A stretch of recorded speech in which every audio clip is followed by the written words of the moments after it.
Have you ever wondered what Michelangelo ate for dinner? Or how Leonardo da Vinci dealt with a bad day? We often deify these artistic titans, but they were real people with real struggles. This video pulls back the curtain on the untold daily lives, the quirky habits, and the hidden challenges that shape the minds behind some of humanity's most iconic creations. You won't look at their art the same way again. Welcome back to another journey through history. Tonight, we're stepping into the workshops of Renaissance Italy, where the scent of linseed oil mingles with stone dust, and the sound of chisels on marble echoes through narrow streets. You might imagine these spaces as havens of pure creativity, where solitary geniuses touched brush to canvas in moments of divine inspiration. But the reality was far more complex, far more human, and perhaps far more interesting. Settle in. Make yourself comfortable. Let the modern world fade away as we enter a time when art was not just beauty, but business. When the creation of masterpieces involved not just talent, but contracts, apprentices, and the constant anxiety of making ends meet. The Renaissance artists you've heard of, Michelangelo, Leonardo, Raphael, were not just painters and sculptors. They were entrepreneurs, engineers, and survivors in a competitive world that could be as unforgiving as it was magnificent. Tonight, we'll explore what life was truly like for these artisans. Not the romanticized version, but the daily grind, the financial pressures, the personal struggles, and the forgotten skills that made the Renaissance possible. Close your eyes if you wish. Let your mind wander through the cobbled streets of Florence, through the dust-filled workshops of Venice, and into the lives of men and women whose hands shaped the art we still marvel at today. Imagine yourself in Florence in the year 1480. Dawn arrives slowly, filtering through shuttered windows. In a workshop near the Arno River, a young boy, perhaps 11 years old, is already awake. His name doesn't matter for history. He's one of countless apprentices who will spend years learning a craft, and most will never achieve fame. But his day, his routine, tells us more about Renaissance art than any single masterpiece ever could. The boy's first task every morning is to grind pigments. This is not romantic work. He takes a chunk of raw mineral, perhaps azurite for blue or ochre for yellow, and places it on a grinding stone. The motion is repetitive, circular, requiring just enough pressure to create powder without generating heat that might alter the color. His hands will ache, the dust will coat his skin and work its way into his lungs. But this is essential work. Paint does not come in tubes or jars. Every color must be prepared fresh, and the quality of this grinding will determine whether the paint spreads smoothly or sits muddy on the panel. Around him, the workshop stirs to life. The master artist, whose name might appear in guild records and account books, emerges from his private quarters. He is both craftsman and businessman, managing not just the creative process, but contracts, negotiations with patrons, and the complex economy of materials. His day will involve meetings as much as making. He will visit a wealthy merchant's palazzo to discuss a commissioned altarpiece, argue over the cost of gold leaf, and examine the work his senior assistants completed yesterday. The workshop itself resembles a small factory more than an artist's studio. Multiple projects proceed simultaneously. In one corner, a journeyman applies gesso, a mixture of chalk and glue, to wooden panels, building up layers that will create a smooth painting surface. The smell is distinct, slightly animal, from the rabbit skin glue heating over a small brazier. In another area, an assistant sketches preparatory drawings on paper, working from the master's initial design. These cartoons, as they're called, will be transferred to the final surface by pricking tiny holes along the lines and dusting them with charcoal powder. The hierarchy is rigid and well-defined.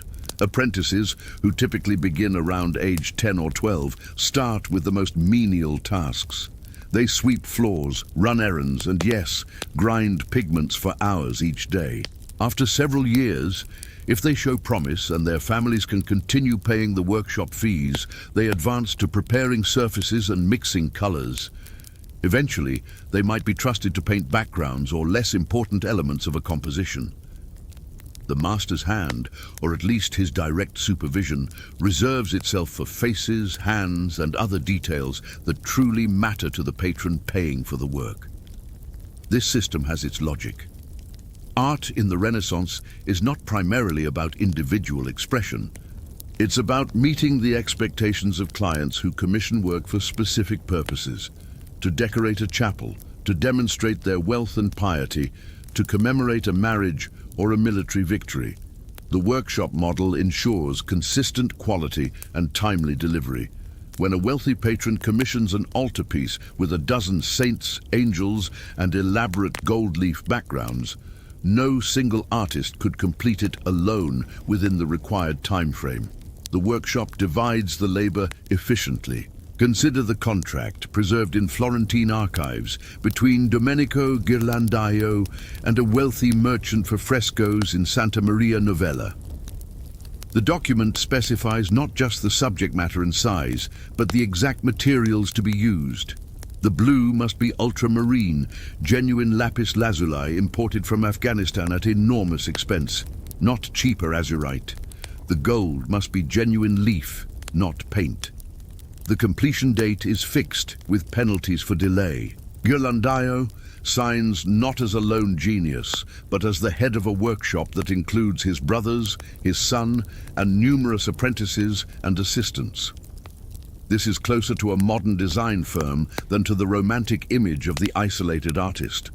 The young apprentice returns to his grinding. By mid-morning, he's produced small piles of colored powder, each carefully stored in a ceramic jar or wrapped in paper. His fingers are stained. The blue from azurite will linger for days, and if he's been working with vermilion, the brilliant red made from mercury sulfide, his hands carry a substance that is slowly poisoning him. No one understands toxicology yet. The chronic illnesses that plague painters, tremors, weakness, strange mental changes, are attributed to bad humors or God's will, not to the materials they handle daily. Midday brings a brief meal, usually bread, cheese, and watered wine. The workshop cannot afford to stop for long. Fresco painting in particular demands relentless work. Once the wet plaster is applied to a wall, the artist has only hours, a single day at most, to complete that section before the plaster dries. The paint must be applied to the damp surface so that the pigments bind chemically with the plaster itself. Miss this window, and the work must be chipped away and redone. This creates an intense pressure, a race against time that defines many working days. In the afternoon, our apprentice might be sent out on errands. He carries a master's drawing to show a potential patron or picks up supplies from other craftsmen. The city itself is a network of specialized workshops.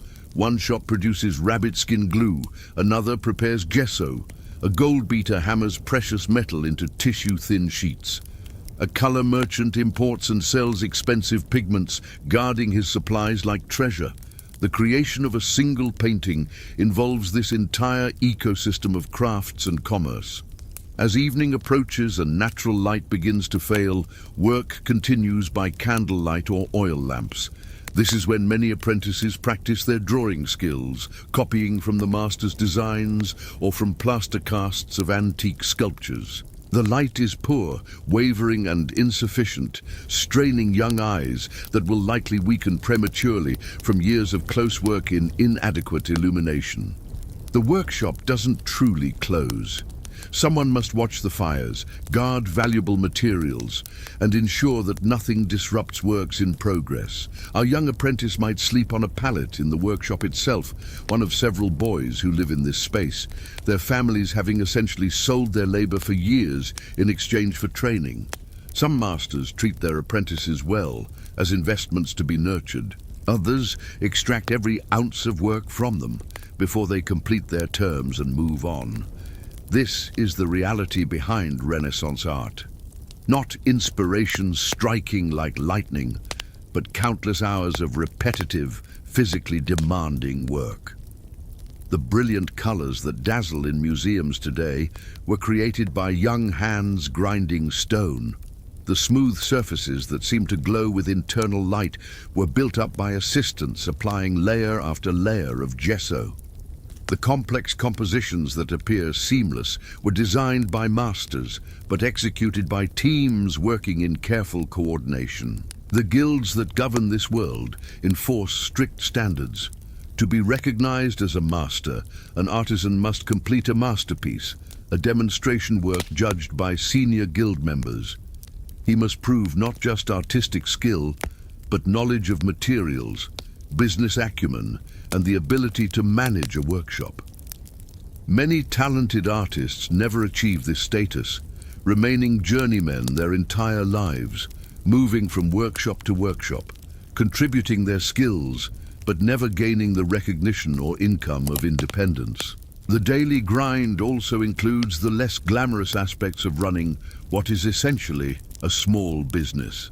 There are taxes to pay, guild fees to maintain, disputes to resolve. When materials go missing or work is damaged, someone must absorb the cost. When patrons delay payment, which happens frequently, the workshop must find ways to continue operating.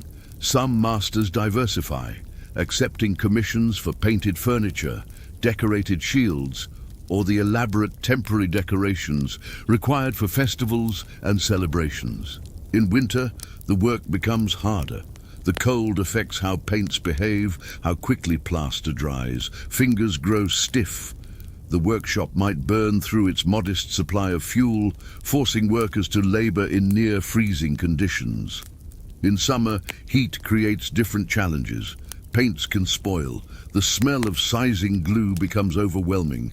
Flies and dust contaminate wet paint. Yet within this grinding routine, something remarkable occurs. Skills develop through sheer repetition. An apprentice who has ground pigments for years understands color in a way that no amount of theoretical instruction could teach. A journeyman who has applied hundreds of layers of gesso knows exactly how the surface should feel under his knife. The master who has negotiated dozens of contracts understands how to manage patron expectations, when to compromise and when to insist on his artistic vision. The rhythm of this life creates its own kind of meditation. The repetitive motions, the familiar smells, the sound of tools on wood and stone. These become the texture of existence. Our young apprentice, grinding his pigments in the morning half-light, is participating in a tradition that stretches back centuries and will continue long after he's gone. He may dream of becoming a master himself, of having his own workshop and seeing his name in contracts. Or he may simply focus on the work in front of him, the immediate task that fills his day and earns his bread. As darkness fully settles over Florence, the workshop finally quiets. Tomorrow will bring the same routine, the same tasks, the same careful progression from raw materials to finished art. The Renaissance, for all its glory, was built on this foundation of daily, unremarkable work. The masterpieces that would inspire generations were created not in moments of genius, but through years of patient, skilled labor by teams of craftsmen who understood that beauty required not just vision, but the grinding of stone, the mixing of colors, and the discipline to return day after day to the same demanding tasks. The financial reality of Renaissance artists bears little resemblance to the popular imagination. We think of Michelangelo and Leonardo as towering figures, their genius recognized and rewarded. Yet even these masters spent significant portions of their lives worried about money, chasing payments, and navigating the complex, often treacherous world of patronage. For every artist whose name survives in history, hundreds more struggled in obscurity, their talent never quite translating into financial security. Let us begin with patronage itself, the system that funded nearly all Renaissance art. It functioned nothing like modern art markets. There were no galleries, no exhibitions where work could be displayed and sold to interested buyers. Instead, artists depended almost entirely on commissions, specific works ordered by specific patrons for specific purposes. A wealthy merchant might commission an altarpiece for his family chapel. A city government might order frescoes for a public building.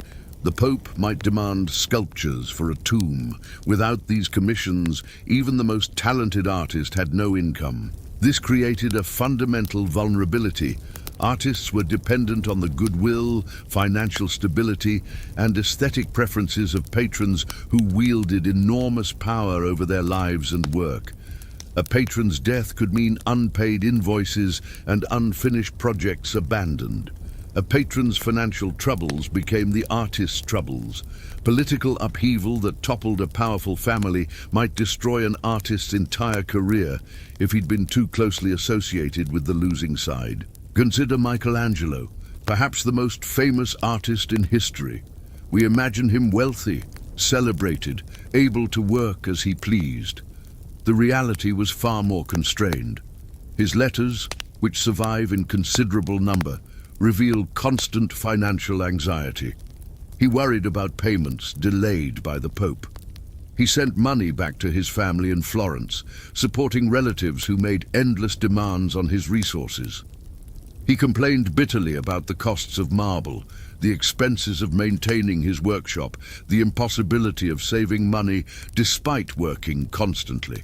In one particularly revealing letter to his father, written in 1509 while he was painting the Sistine Chapel ceiling, Michelangelo describes his poverty. He sleeps on a plank bed.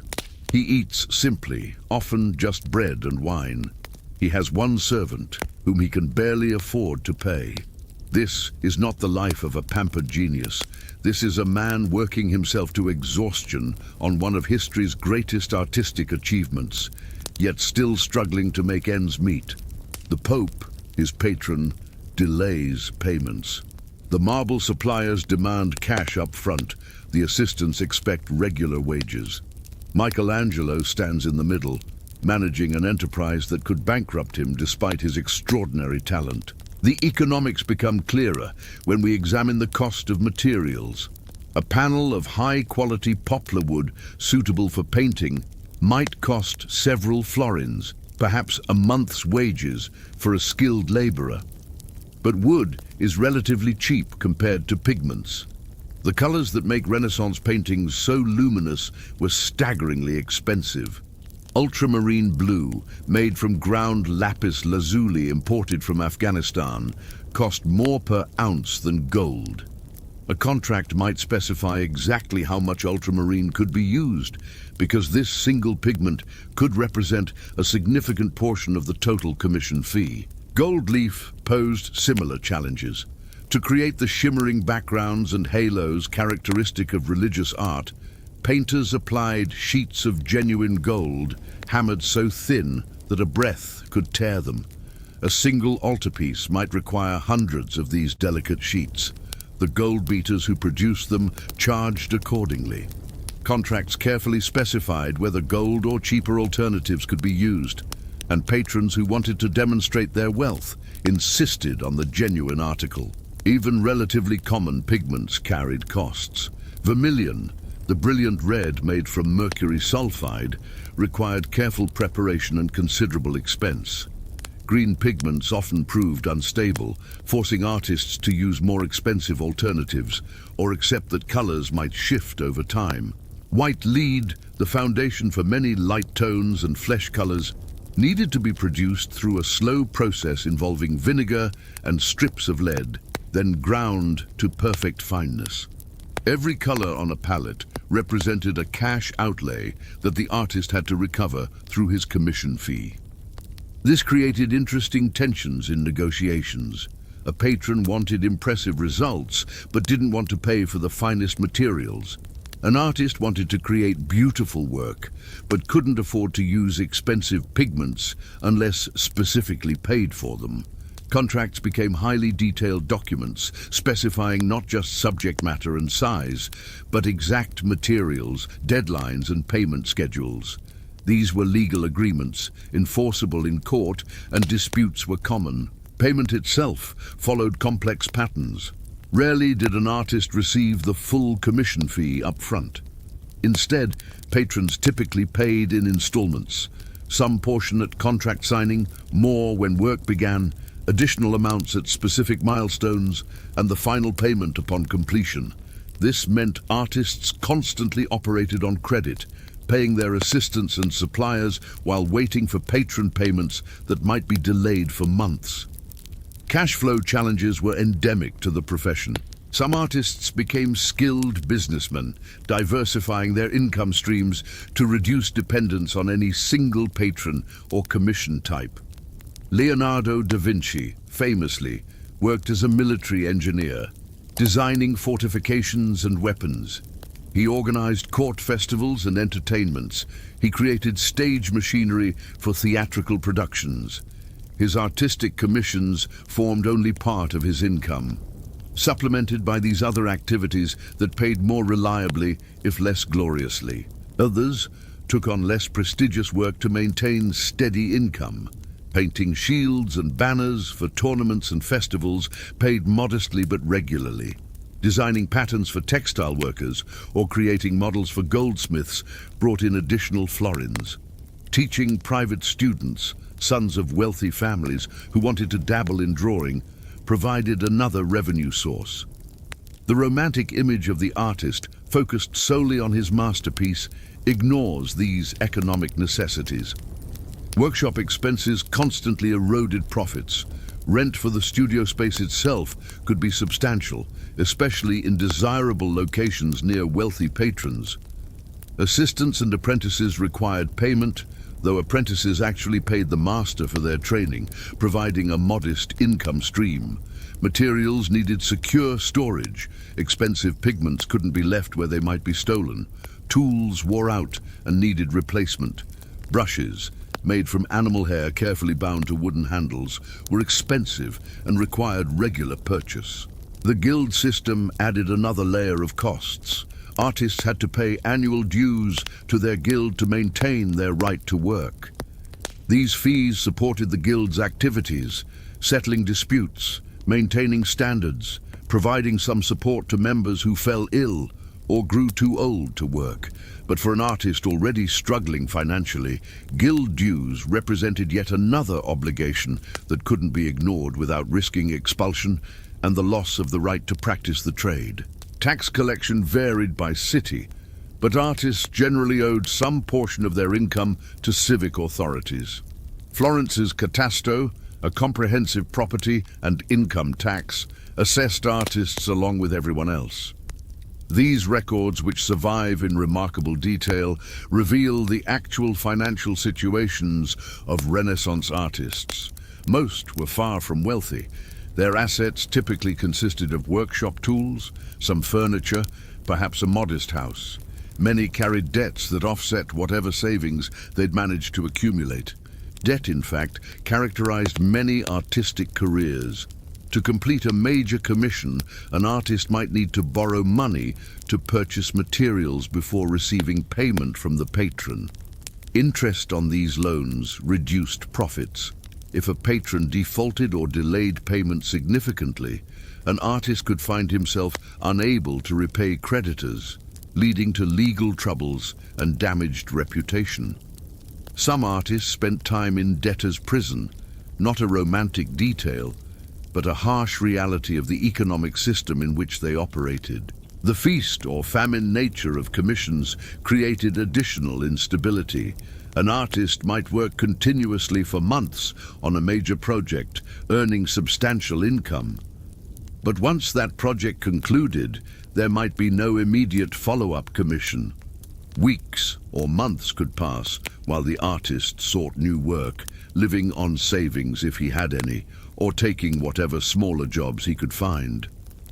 This irregular income made long-term planning nearly impossible. Wealthy artists did exist, but they were exceptional. Someone like Titian, who enjoyed decades of favor from powerful patrons, including the Holy Roman Emperor, accumulated genuine wealth. He owned property, invested in businesses unrelated to art, and left substantial estates to his heirs. But Titian's success came from a combination of extraordinary talent, shrewd business sense, longevity, and considerable luck in maintaining patron relationships through decades of political upheaval. He was not representative of the typical artistic career. For every Titian, dozens of competent painters lived more modestly. They completed their commissions satisfactorily, but never achieved fame. They supported themselves and perhaps a small family, but accumulated little wealth. When they grew old and could no longer work, they depended on guild charity, family support, or lived in genuine poverty. The romantic notion that talent guaranteed success ignores the reality that even considerable skill might not translate into financial security. Women artists faced additional economic barriers. The guild system generally excluded them from formal membership, limiting their ability to operate independent workshops. Those who did work as artists, and more did than traditional art history acknowledged, typically worked in family workshops, contributing skilled labor but receiving no independent recognition or income. A few exceptional women, like the painter Sophonisba Anguissola, achieved recognition, but they were extraordinary exceptions, navigating a system designed to exclude them. The economics also shaped what got created. Patrons wanted certain subjects, religious scenes for churches and chapels, portraits to commemorate important individuals, allegorical works that demonstrated their learning and sophistication. An artist might have preferred to paint landscapes or still lifes, but those subjects rarely attracted commissions. Economic necessity meant painting what patrons wanted, not following personal artistic vision. Innovation occurred within these constraints, not in defiance of them. Price negotiations reveal interesting dynamics. A patron wanted to pay as little as possible while still receiving impressive work. An artist wanted to charge enough to cover costs and make a profit, but couldn't demand so much that he priced himself out of consideration.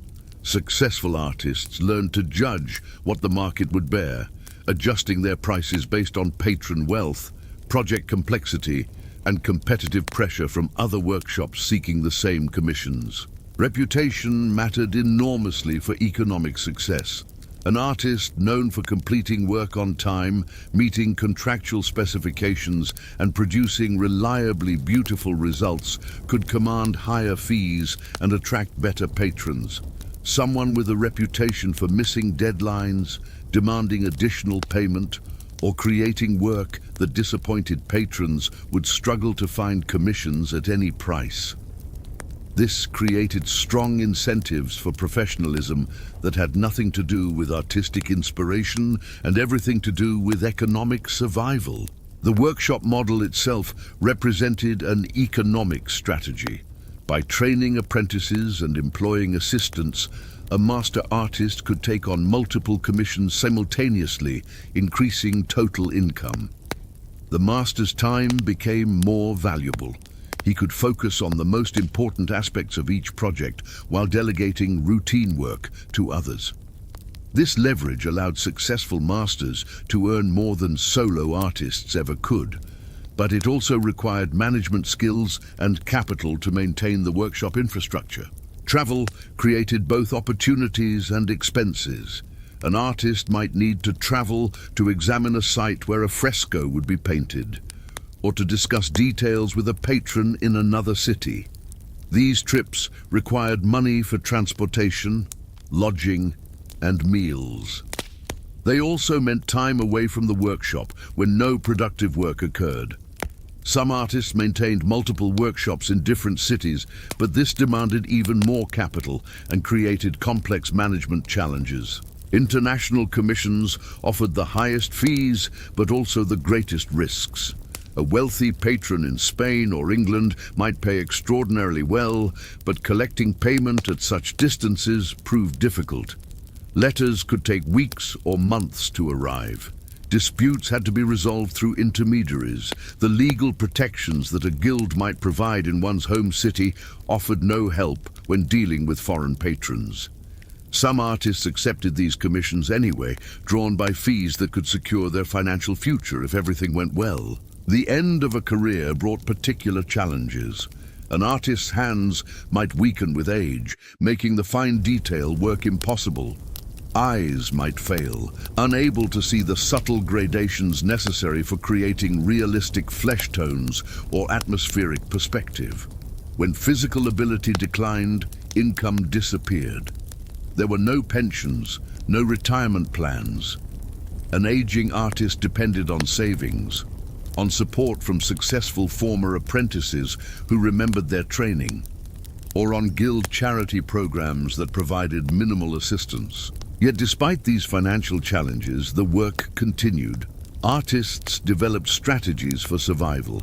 They networked constantly, maintaining relationships with potential patrons. They demonstrated reliability and professionalism. They taught their skills to apprentices who paid for the privilege. They diversified their income. They borrowed and saved and negotiated and compromised.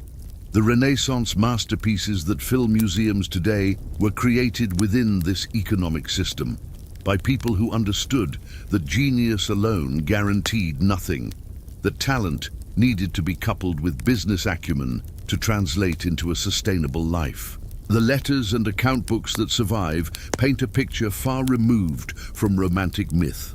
They show Michelangelo worrying about his family's demands for money, Leonardo documenting expenses for materials and assistance, Raphael managing a large workshop like a business enterprise. These were not unworldly creators lost in artistic reverie. They were professionals navigating a complex economic landscape, creating beauty while simultaneously ensuring they could eat, pay rent, and perhaps accumulate modest savings against an uncertain future.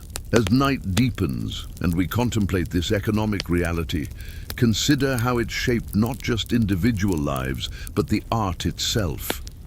The constraint of working for specific patrons, the need to use materials that could be afforded, the pressure to complete work on schedule, these forces molded what got created.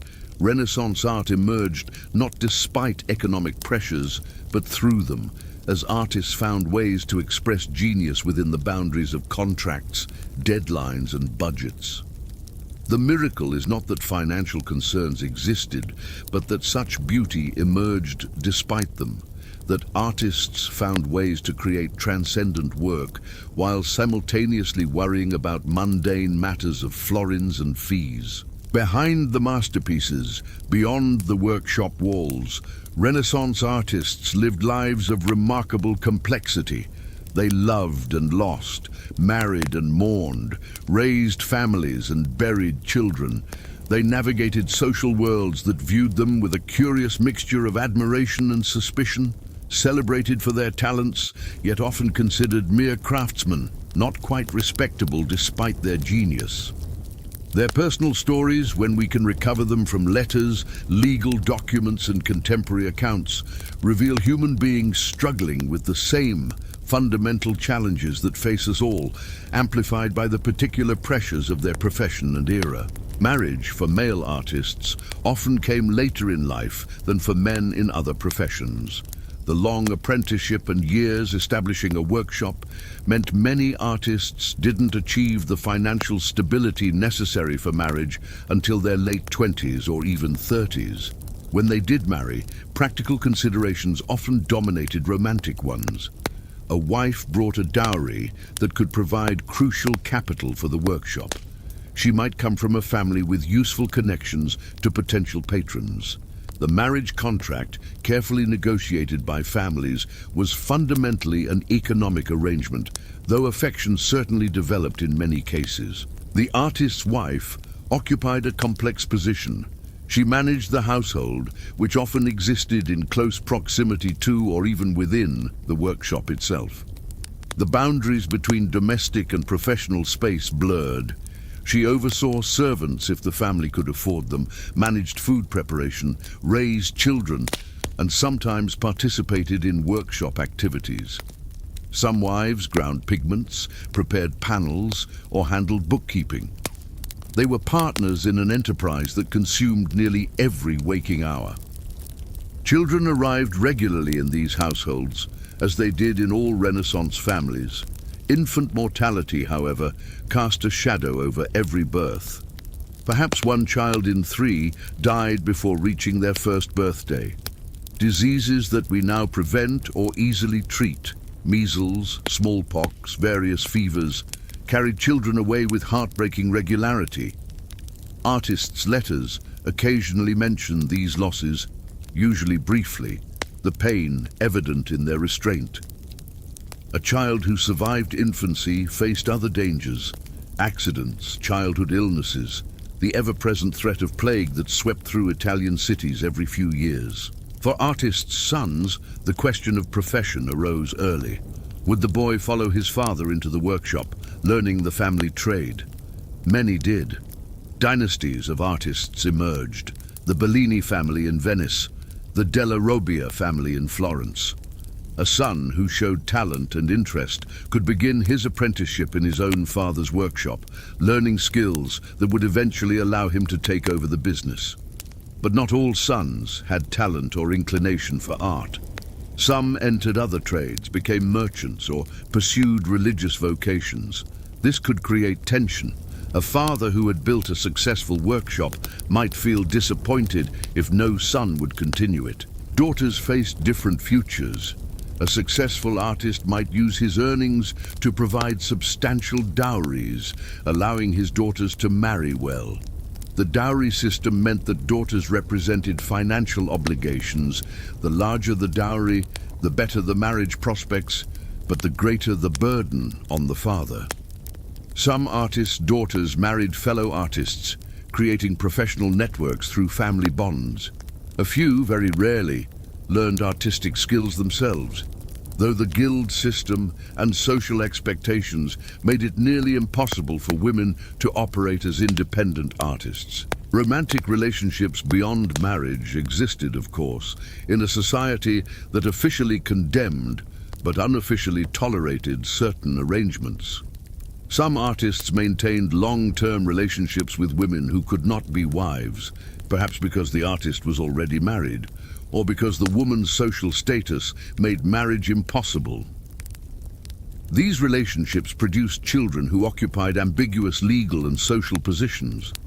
Some artists acknowledged and supported these children, others did not. The documentation is fragmentary, revealing glimpses of complicated human situations that don't fit neat categories. Same-sex relationships present particular challenges for historical recovery. Renaissance Italy had laws against sodomy, and accusations could destroy reputations and lives. Yet evidence suggests that such relationships existed in artistic circles, sometimes openly acknowledged in certain contexts, other times carefully hidden. Leonardo da Vinci faced accusations of sodomy as a young man. The charges were dismissed, but the incident appears in legal records. Michelangelo's poetry addressed to male subjects suggests deep emotional and possibly physical attachments, though scholars debate interpretation. The fear of scandal, prosecution, and social ruin meant that much of this aspect of personal life remained concealed. Friendships among artists created networks of mutual support and sometimes bitter rivalry. Artists working in the same city knew each other, sometimes collaborated, often competed for the same commissions. These relationships could be warm and supportive. Artists lending each other money, sharing workshop space, recommending each other to patrons. But competition also bred hostility. Michelangelo and Leonardo, both working in Florence at the same time, apparently held little affection for each other. Their different styles and approaches to art reflected deeper personality differences that made genuine friendship impossible. Social status remained a constant concern. Renaissance society was highly stratified, and artists occupied an ambiguous position. Their work brought them into close contact with the elite. They entered palaces, spoke with nobles, sometimes became confidants of powerful patrons. Yet they worked with their hands, which marked them as craftsmen rather than gentlemen. This created a peculiar social limbo. An artist might dine with a cardinal one day and struggle to be admitted to a merchant's home the next. Some artists actively pursued higher social status. They dressed well, adopted the manners of courtiers, and sought recognition that transcended their craft. Titian received a papal knighthood and was ennobled by the Holy Roman Emperor. Extraordinary honors for a painter. Raphael moved comfortably in Roman high society, his charm and sophistication making him welcome in circles that might have excluded a less socially adept artist. These successes, however, were exceptional. Most artists remained firmly in the craftsman class, regardless of their talent. Public reputation mattered intensely. An artist's character, as perceived by the community, affected his ability to attract patrons and commissions. Accusations of immoral behavior, sexual impropriety, drunkenness, violence could destroy a career. Artists had to navigate a public world where their actions were observed and judged. A brawl in a tavern, a dispute that became too public, an affair that scandalized respectable citizens, any of these could lead patrons to choose competitors whose personal lives were less controversial. Health challenges plagued the profession in particular ways. The materials artists worked with daily exposed them to chronic poisoning. Lead, used in white pigment and in glazes, accumulated in the body over years of exposure, causing weakness, tremors, cognitive decline, and eventually death. Mercury, present in vermilion, caused similar problems. No one understood these toxic mechanisms.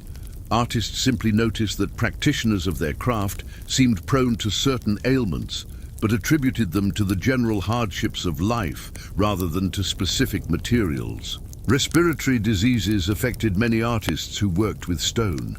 Sculptors breathing marble dust for decades often developed chronic coughs, shortness of breath, and lung conditions that weakened them prematurely.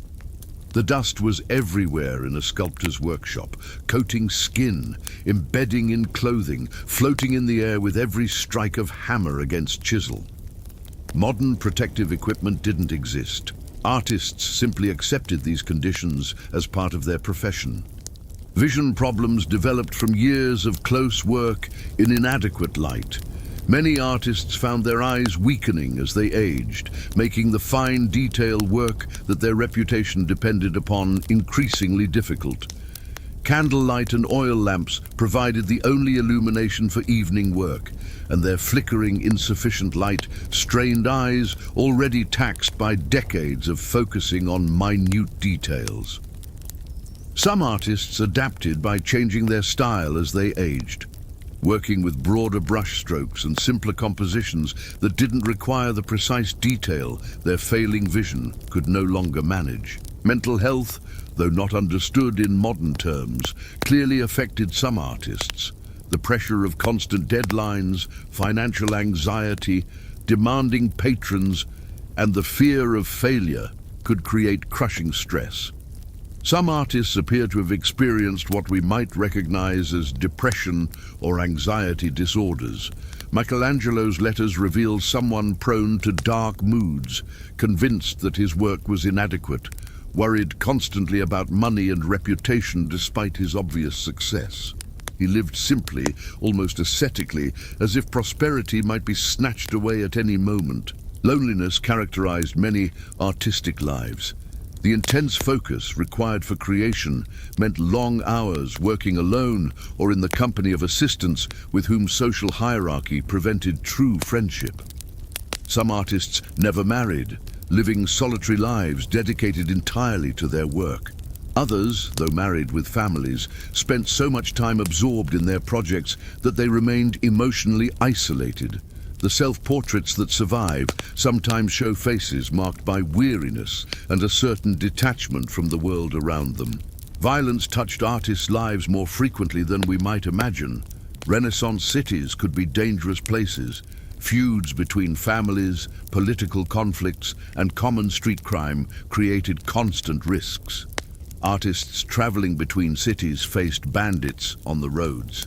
Within cities, a wrong word in a tavern could lead to a knife fight. Some artists carried weapons for protection. Others fell victim to violence, murdered over debts, killed in political upheavals, or simply in the wrong place when fighting erupted.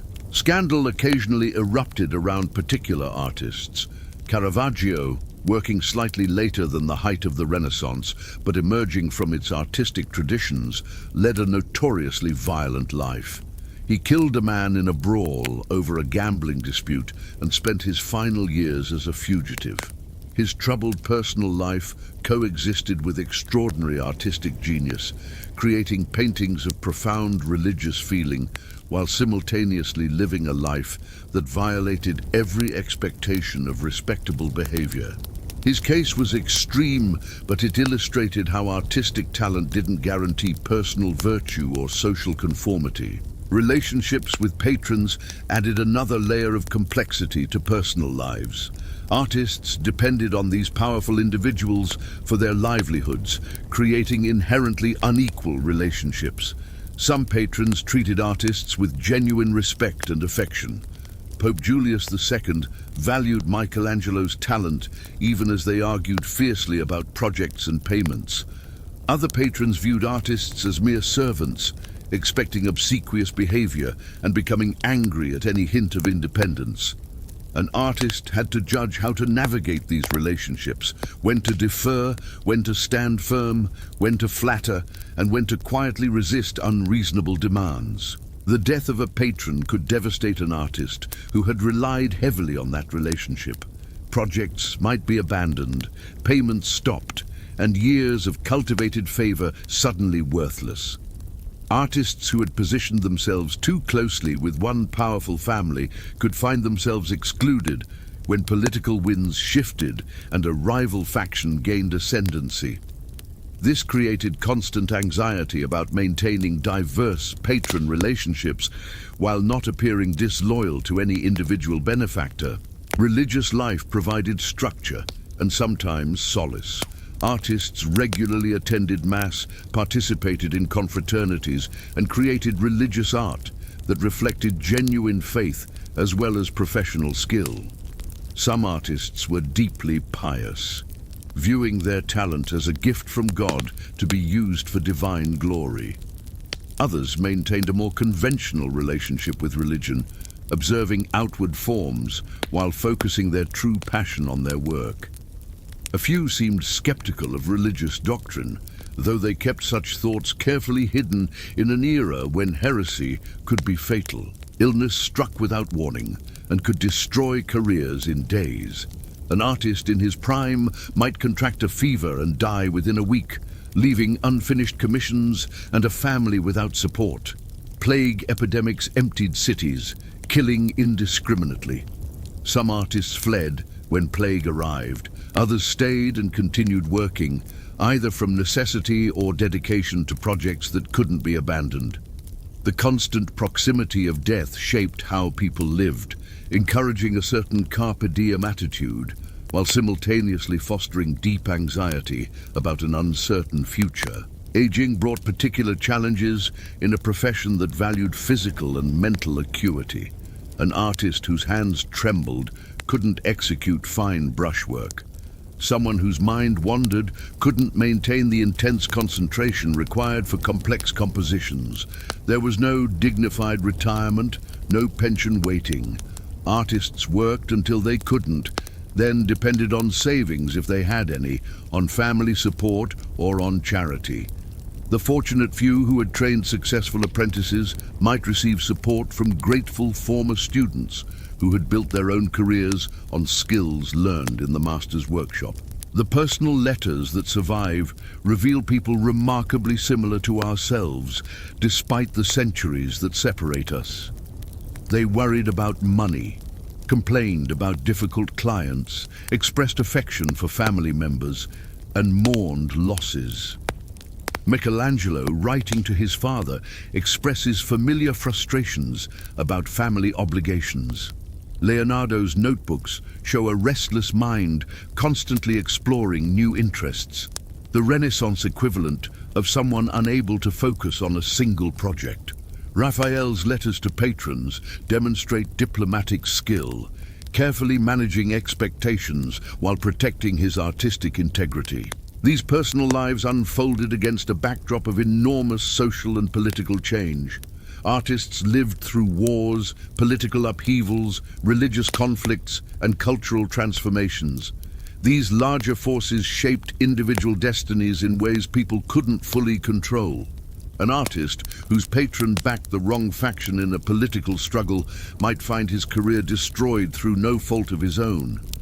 Someone living in a city besieged by enemies might see his workshop destroyed and decades of work lost. Yet despite these challenges, the health hazards, the social ambiguity, the constant financial pressure, the public scrutiny, artists continued creating. They raised families, maintained friendships, loved and grieved and hoped. Their personal lives, when we can glimpse them through fragmentary historical records, remind us that genius doesn't exist in isolation from human experience. The same hands that created transcendent beauty also held children, embraced lovers, and counted coins. The minds that conceived masterpieces also worried about reputation, fretted about money, and dreamed of security. As we settle deeper into the night, let these human stories wash over you.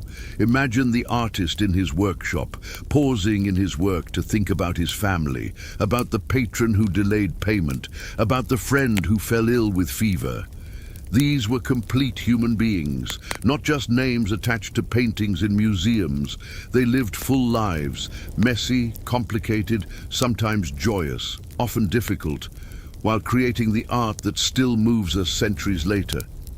The beauty they made emerged from lives that were thoroughly, recognizably human, touched by the same fundamental experiences that connect all people across time. Love and loss, hope and fear, the daily struggle to create meaning and perhaps leave something of value behind. The Renaissance artist, as we imagine him today, painted and sculpted. But this narrow definition misses the remarkable breadth of skills that characterized the period's most successful practitioners. These were not specialists in our modern sense, focused entirely on one medium or technique. They were polymaths, masters of multiple disciplines, their talents extending far beyond what we now consider art. To understand the Renaissance workshop fully, we must explore these hidden skills and forgotten trades that form the foundation of artistic practice. Leonardo da Vinci exemplifies this breadth, though his range was exceptional even for his era. His notebooks, which survive in scattered collections across Europe, reveal a mind that recognized no boundaries between disciplines. On one page, sketches for a painting.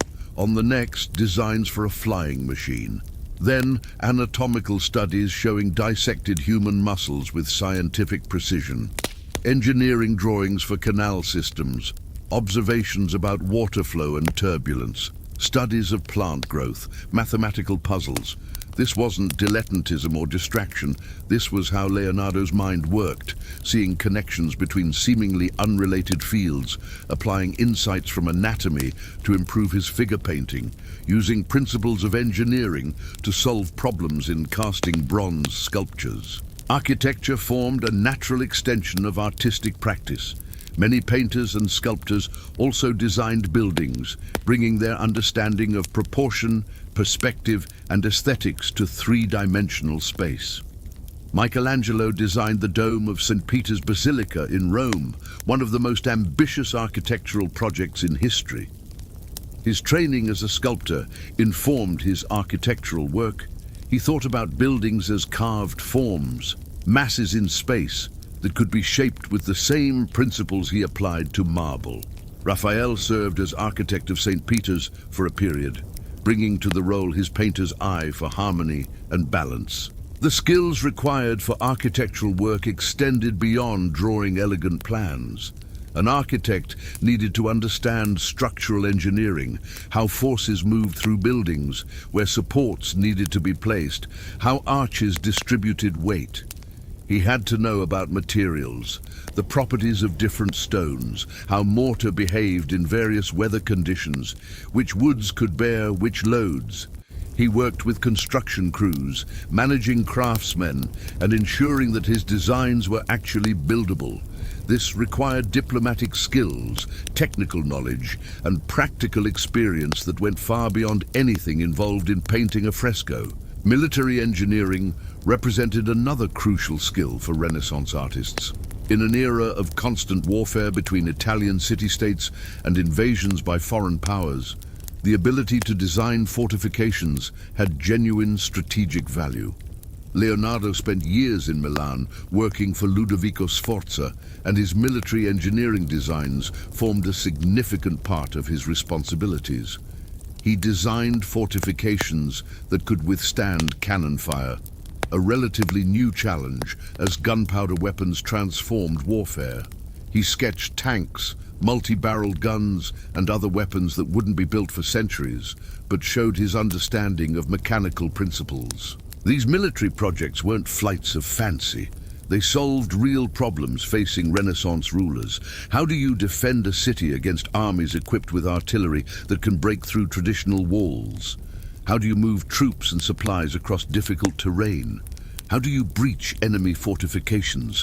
Artists brought visual thinking and mechanical understanding to these challenges, producing innovations that influenced actual military practice. Hydraulic engineering engaged many artists. Italian cities depended on complex water systems, aqueducts bringing fresh water, canals for transportation and irrigation, fountains as civic monuments.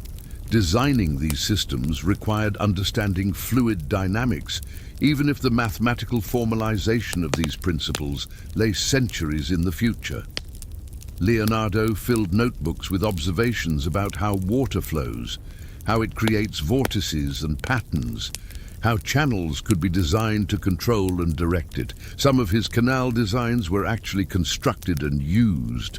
Festival design and theatrical stagecraft represented another dimension of artistic work, one that has largely vanished because of its temporary nature. Renaissance courts and cities celebrated important occasions with elaborate festivals. Weddings, military victories, visits by important dignitaries, religious holidays. These events required temporary architecture, triumphal arches, decorated stages, elaborate floats for processions. Artists designed these structures, creating impressive effects that might last only a day before being dismantled. The theatrical machinery for court entertainments demanded mechanical ingenuity. How do you make gods descend from clouds? How do you create the illusion of transforming scenery? How do you produce spectacular effects, fires, simulated storms, magical disappearances that will amaze sophisticated audiences? Artists solved these problems using winches, pulleys, hidden pivots, and clever perspective tricks. These were engineering challenges as much as artistic ones, requiring practical knowledge of mechanics and stagecraft. Music connected to visual arts in ways modern specialization has obscured. Many artists played instruments, composed music, or at least understood musical theory. The mathematical relationships that governed musical harmony were thought to parallel the proportions that created visual beauty. An artist studying perspective and proportion was, in a sense, exploring the same fundamental principles that governed musical composition. Some artists designed musical instruments, applying their understanding of materials and acoustics to create objects that were both visually beautiful and sonically refined. Goldsmithing and metalwork formed part of many artists' training. Sculptors needed to understand casting techniques for working in bronze. This meant knowing about metallurgy, about how different alloys behaved, about the complex lost wax process for creating hollow bronze sculptures. Botticelli began his career in a goldsmith's workshop, learning to work with precious metals before moving to painting. This training in handling gold leaf and understanding how light reflected from metallic surfaces influenced his later painting techniques. The craft of making artists' materials represented specialized knowledge that some practitioners developed to exceptional levels. Creating the perfect panel for painting required understanding wood, which species had the right grain structure, how to season timber to prevent warping, how to join boards to create large, stable surfaces. Preparing that surface with gesso required knowing about rabbit skin glue, about chalk and how finely it needed to be ground, about building up layers to achieve the right smoothness and absorbency. Pigment preparation was almost an alchemical art. Some colors required complex procedures to produce. Verdigris, a green pigment, was made by exposing copper to vinegar fumes over weeks. The process needed careful monitoring. Too little exposure produced weak color, too much created unusable powder. Lead white required corroding strips of lead in earthenware jars filled with vinegar, then collecting and grinding the resulting white carbonate. Artists who mastered these processes could achieve colors their competitors couldn't match. Tapestry design represented a specialized skill that some artists developed. Raphael created full-scale drawings, cartoons, for a series of tapestries commissioned by Pope Leo X for the Sistine Chapel. These weren't simple sketches, but fully realized compositions that had to account for how tapestry weaving would translate his designs into textile. He needed to understand the medium, how colors would shift when created from dyed threads rather than painted pigment, how the weaving process would affect fine details, how the tapestries would look when hung and viewed from a distance. Fresco technique itself represented a forgotten complexity. Modern painting uses relatively stable materials that behave predictably. Fresco demanded working on fresh, wet plaster, painting quickly before it dried, with pigments that would bond chemically with the plaster as it cured. This required deep material knowledge, which pigments worked in fresco and which didn't, how quickly different plasters dried in various weather conditions, how to calculate the area that could be completed in one day's work. La Giornata, one day's work of fresco, reveals this complexity. The artist and his assistants applied only as much fresh plaster as could be painted before it dried. The edges of each giornata are sometimes visible in surviving frescoes, showing how the work progressed section by section. Planning these divisions required understanding the composition, the available working time, the behavior of the plaster, and coordinating the team so that no time was wasted. This was project management as much as artistic creation. Perspective represented mathematical knowledge that artists developed through practical application. The principles of linear perspective, how parallel lines converge at vanishing points, how objects diminish in apparent size with distance, required geometric understanding. Artists like Piero della Francesca wrote treatises on perspective, formalizing the rules that they applied in their paintings. This wasn't just copying what they saw, but constructing images according to mathematical principles that created convincing illusions of three-dimensional space on flat surfaces. Anatomy study took some artists deep into scientific investigation. Leonardo dissected human corpses, making detailed drawings that remained unsurpassed for centuries. He wasn't simply memorizing surface forms for use in figure painting. He wanted to understand how bodies worked, how muscles attached to bones, how organs functioned. His anatomical studies show kidneys, hearts, and circulatory systems drawn with precision that served scientific purposes beyond any immediate artistic application. Botany engaged artists who needed to depict plants accurately. Leonardo's plant studies show the same careful observation he applied to human anatomy. He drew flowers and grasses with scientific precision, noting how stems supported leaves, how petals arranged themselves, how different species varied in structure. This knowledge allowed him to paint vegetation that was both botanically accurate and artistically beautiful, creating landscapes where every plant could be identified by a knowledgeable observer. Geology and mineralogy mattered for artists using stone. A sculptor selecting marble needed to read the stone, understanding how it had formed, where flaws or crystal inclusions might lie hidden, how it would respond to carving. Different quarries produced marble with different qualities. Carrara marble, prized for sculpture, had a fine, consistent grain. Other sources produced stone with veining that could be decorative or problematic depending on the intended use. This geological knowledge came from experience, from years of working with stone and learning to predict its behavior. Optics influenced artists developing techniques for realistic painting. Understanding how light behaved, how it reflected from different surfaces, how it was absorbed or scattered, how atmospheric perspective affected distant objects, allowed artists to create convincing illusions. Some Renaissance artists used camera obscura devices, early optical instruments that projected images onto surfaces where they could be traced. This required understanding lenses, light paths, and how optical devices could aid in creating accurate representations. Chemistry, though not formalized as a science in the modern sense, influenced artistic practice in numerous ways. Creating glazes for ceramics required knowing how different mineral compounds behaved when heated. Oil painting techniques, developed during the Renaissance, required understanding how different oils dried and yellowed over time. Varnishes that protected finished paintings needed to be formulated from resins and solvents that wouldn't damage the underlying paint layers. This was practical chemistry, developed through experiment and passed down through workshop traditions. Mathematics permeated artistic work more thoroughly than casual observers might realize. Calculating proportions required arithmetic. Enlarging designs from small sketches to full-scale works required understanding ratios. Creating architectural plans demanded geometry.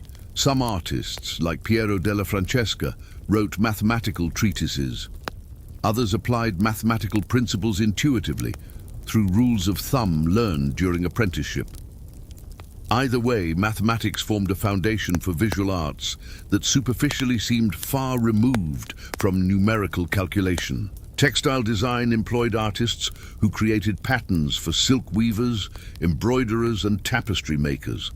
These designs needed to account for the technical constraints of textile production, what patterns could actually be woven, how colors would interact when created from dyed threads, how repeating motifs would align when fabrics were assembled.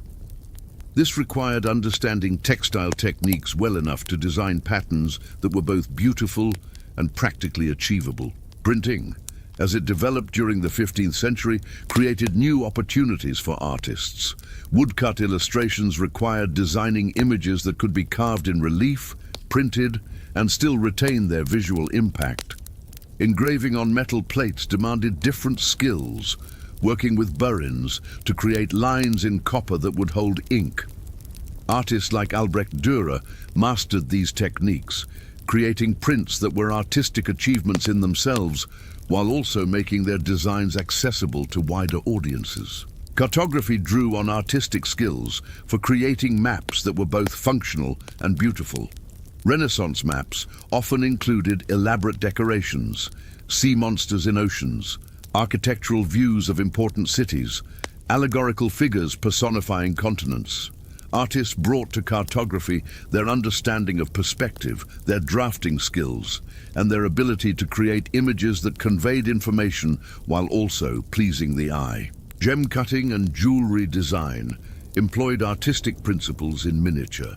Creating a ring or pendant required understanding proportions, how to set stones to maximize their visual impact, how metals could be worked into decorative forms. Some artists designed elaborate jewelry for wealthy patrons, objects that showcase precious materials while demonstrating artistic virtuosity on a tiny scale. Clockmaking combined artistic and mechanical skills. Renaissance clocks were often elaborate mechanical sculptures with moving figures that performed when the hour struck.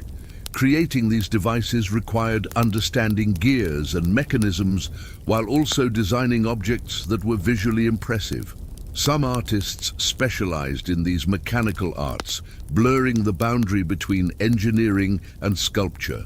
Book design and illumination, though declining in importance with the spread of printing, still engaged artists during the early Renaissance.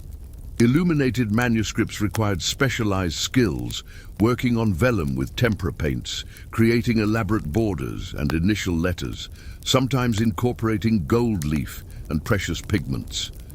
Some artists produced these luxury books alongside their other work, adapting their skills to a different medium and scale. Ceramic design influenced the development of majolica, tin-glazed earthenware decorated with painted designs. Artists created designs for these ceramics, which required understanding how glazes would fuse during firing, how colors would shift at high temperatures, how designs needed to be adapted for curved surfaces. The resulting objects bridged utility and art, demonstrating artistic skill while serving practical functions. Mosaic work, though associated more with earlier periods, still engaged some Renaissance artists.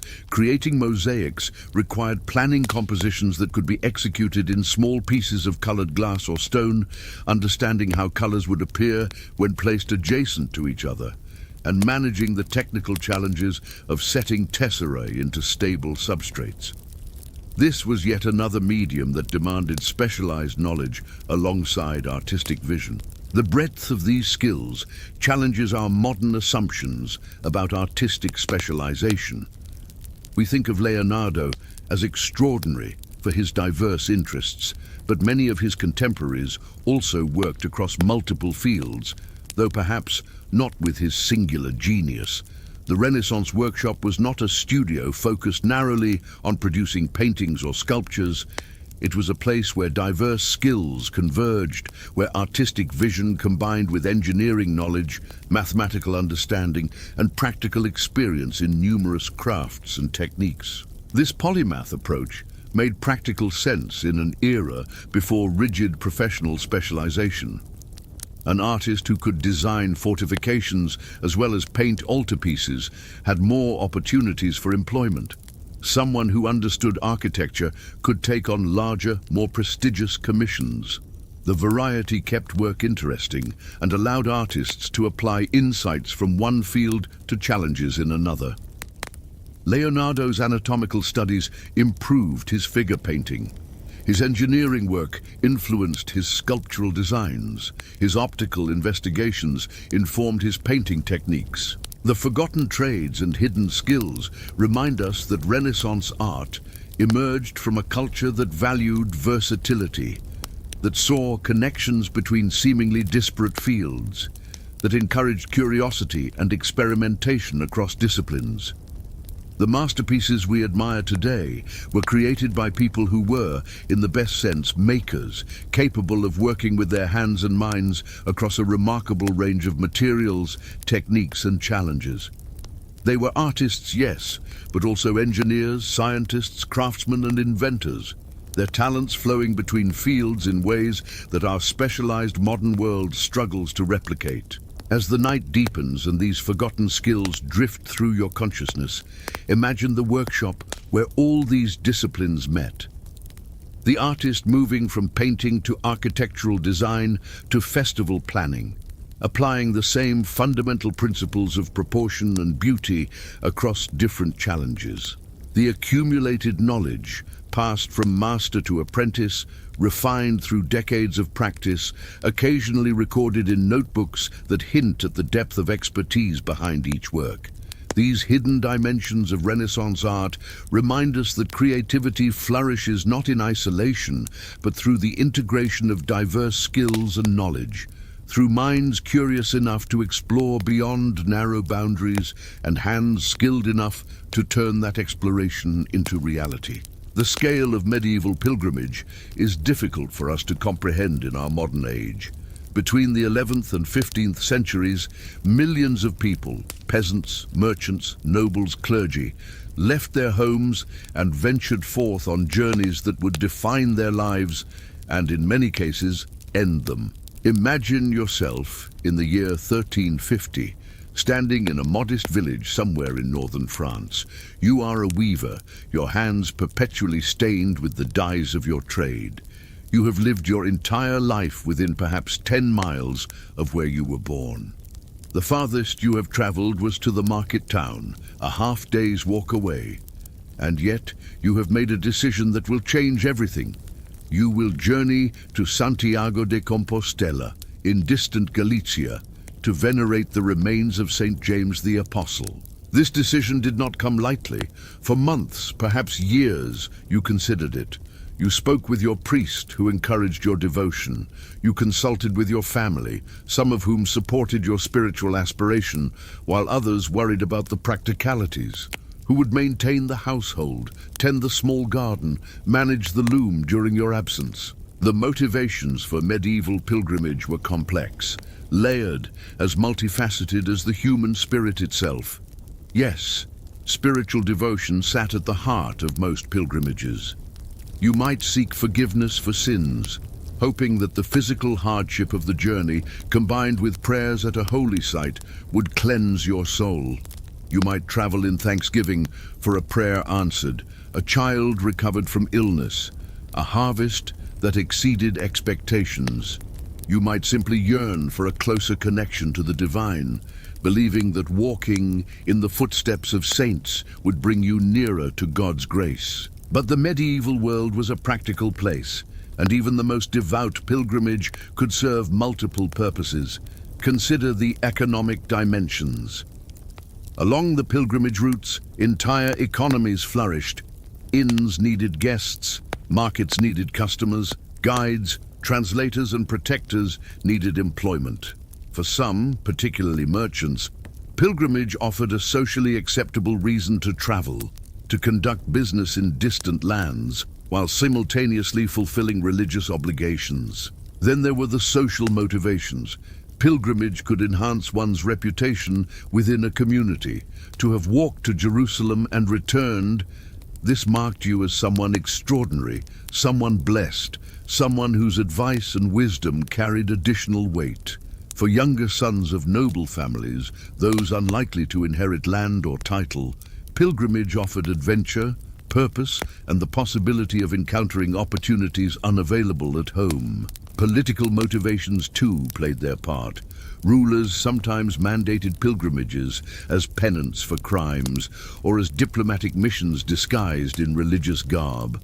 The powerful might sponsor pilgrimages for others, demonstrating piety and generosity while also maintaining networks of influence across great distances. As you, our hypothetical weaver, prepare for your journey to Santiago de Compostela, you must confront the practical realities of medieval travel.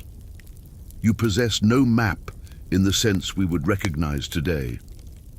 Instead, you rely on verbal directions, on the guidance of those who have traveled before, on markers along the way, a distinctive church tower, a peculiar rock formation, a river crossing where pilgrims traditionally gather. You must consider what to bring.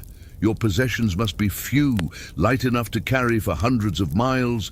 You pack a change of clothing, perhaps a spare pair of shoes, though many pilgrims walked barefoot as an added penance. You bring a water skin, a wooden bowl and spoon, a small knife for eating and basic tasks. You carry what little money you have, sewn into the lining of your cloak or hidden in a pouch beneath your tunic. For you know that thieves prey upon pilgrims. You will wear or carry the traditional symbols of your pilgrimage, a wide-brimmed hat to shield you from sun and rain, a long staff, both for support on difficult terrain and for defense if necessary, a scrip, a small leather bag for arms and food, and upon your chest or hat you might already wear a scallop shell, the symbol of St. James, though many pilgrims wait to acquire this token at their destination, proof of having completed the journey. The world you are about to enter is one that operates on rhythms entirely different from modern life. There are no schedules, no timetables. You will walk from dawn until dusk, covering perhaps 15 to 20 miles on a good day, less when terrain proves difficult or weather turns hostile. You will sleep where you can, in hospices established specifically for pilgrims, in monasteries that offer shelter as an act of charity, in barns when farmers show kindness, or under the open sky when no other option presents itself. You understand that this journey may take 6 months, perhaps longer. You know that many who set out never return, claimed by disease, accident, violence, or simply the accumulated toll of hardship on bodies already weakened by the struggles of medieval existence. Life expectancy in your world hovers around 30 to 40 years for those who survive childhood. Death is a familiar companion, not an abstract concept. And yet, you go, millions like you went. The pilgrimage routes of medieval Europe became rivers of humanity, flowing steadily toward holy destinations. The Via Francigena, stretching from Canterbury through France and down into Rome. The Camino de Santiago, with its various branches converging in northern Spain. The routes to Jerusalem, most perilous of all, crossing seas and passing through lands where Christian pilgrims were at best tolerated, at worst endangered. Picture the scene as you set out from your village. It is early morning, the air still cool with night's residual chill. Your family gathers to see you off. There are embraces, tears perhaps, and prayers. The priest offers a blessing, making the sign of the cross over you, commending you to God's protection. Your neighbors have gathered too, for your departure is an event of significance. Someone who travels so far, who undertakes such an extraordinary act of faith, reflects honor upon the entire community. You turn your face toward the south and west. Your feet find the path that leads away from everything you have known. Each step takes you farther from the familiar, deeper into the unknown. The rhythm of walking begins. Left foot, right foot, the soft thud of your staff against the earth. This rhythm will become as natural as breathing, will carry you through landscapes you could never have imagined, through experiences that will reshape your understanding of the world and your place within it. The medieval pilgrimage was, in essence, a kind of controlled chaos. You were voluntarily abandoning the security of home, community, and routine. You were embracing vulnerability, placing yourself at the mercy of strangers, weather, chance, and providence.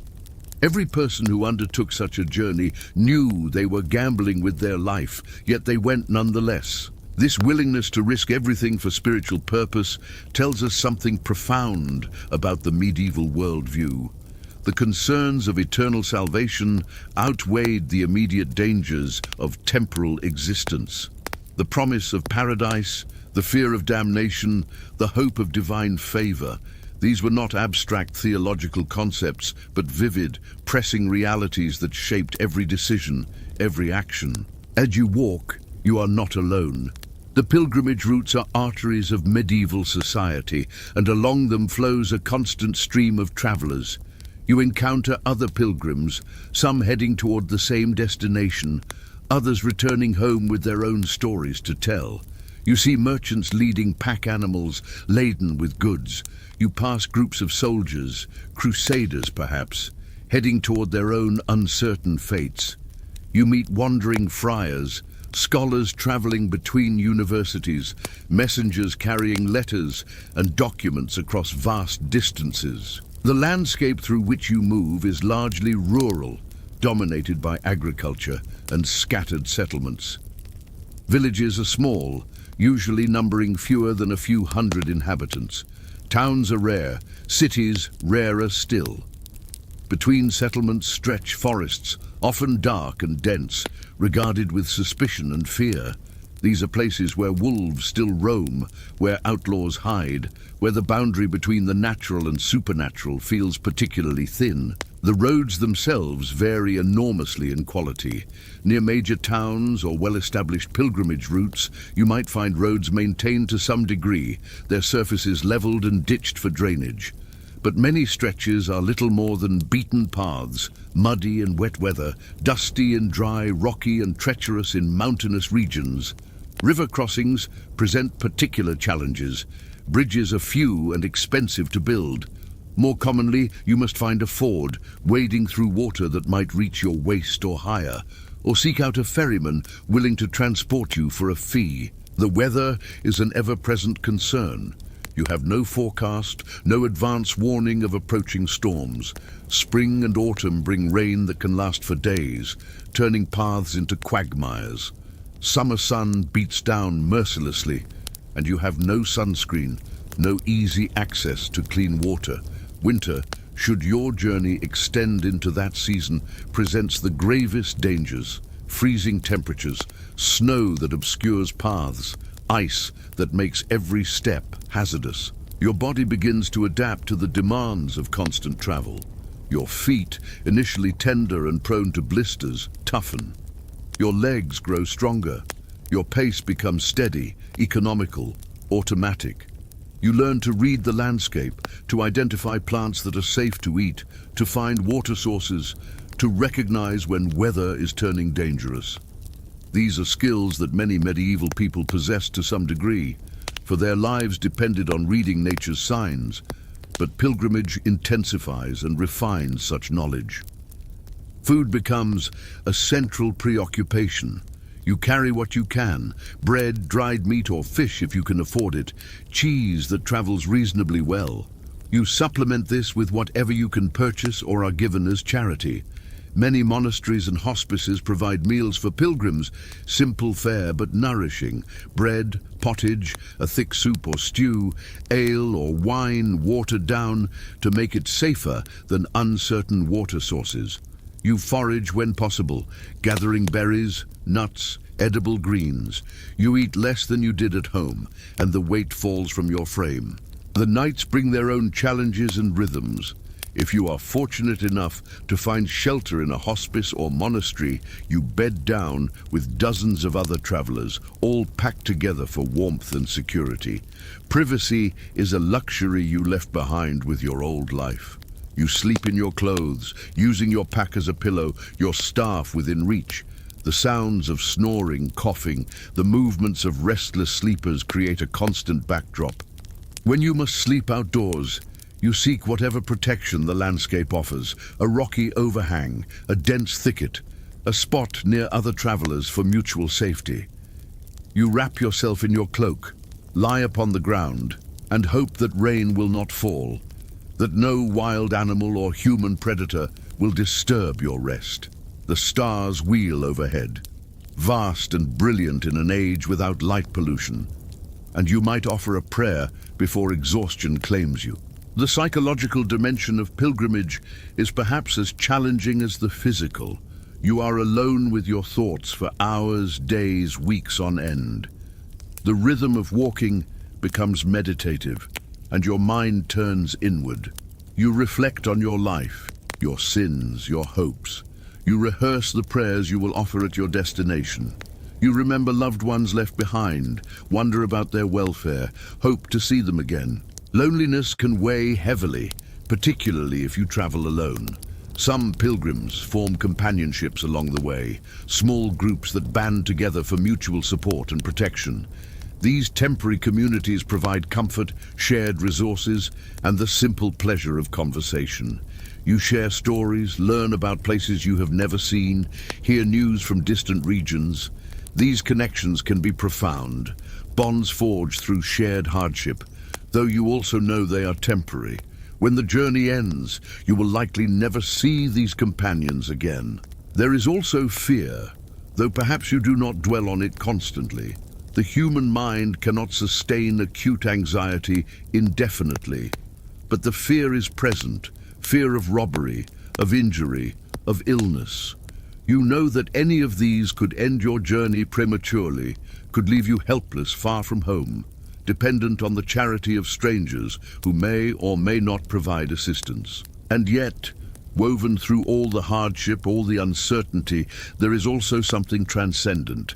There are moments of unexpected beauty, a sunrise that paints the sky in shades you have no names for, a valley of wildflowers, a mountain vista that makes you feel impossibly small and yet somehow connected to something vast and eternal.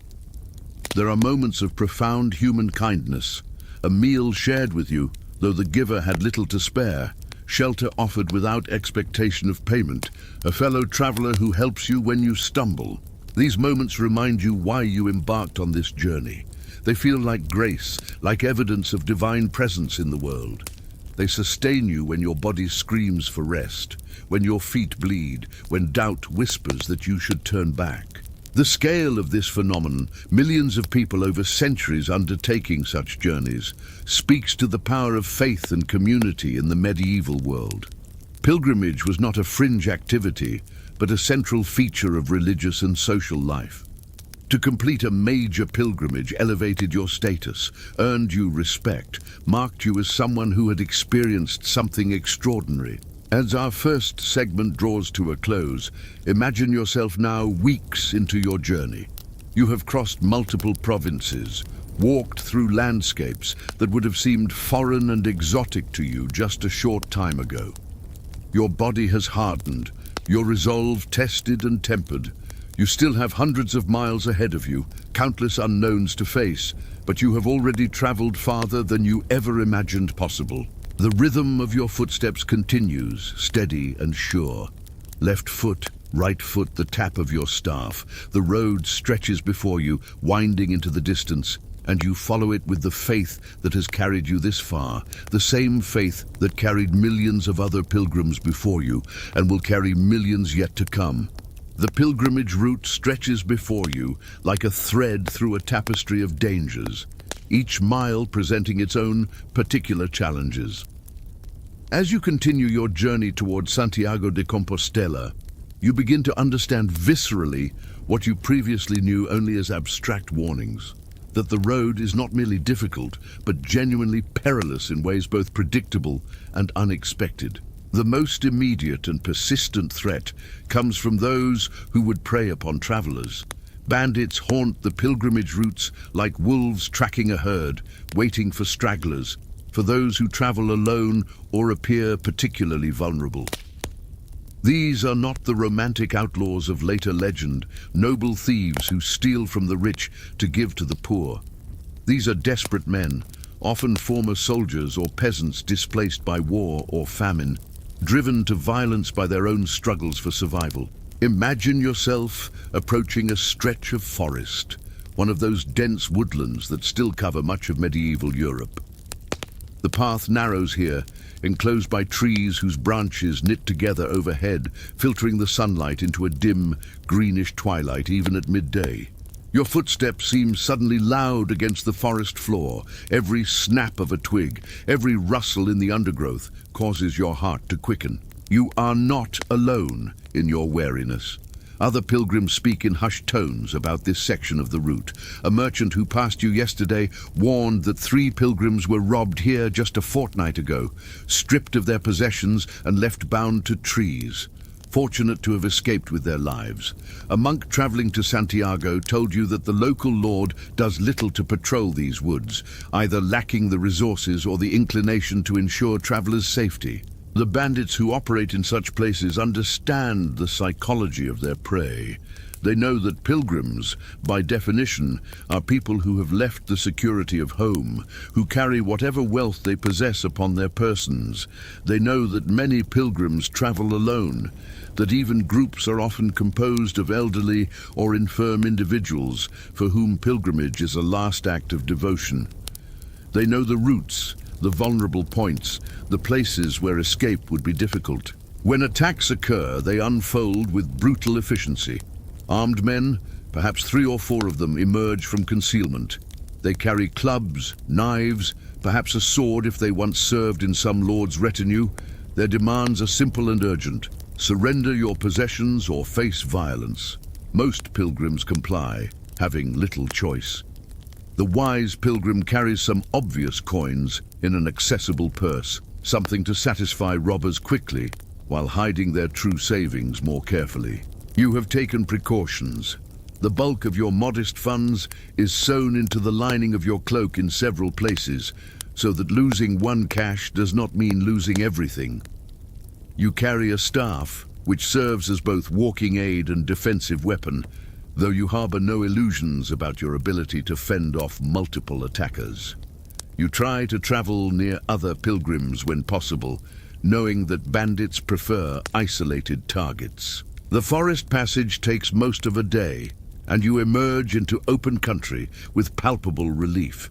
But the dangers of the road do not end with bandits. Disease stalks pilgrims with invisible patience, an enemy far more deadly than any human robber.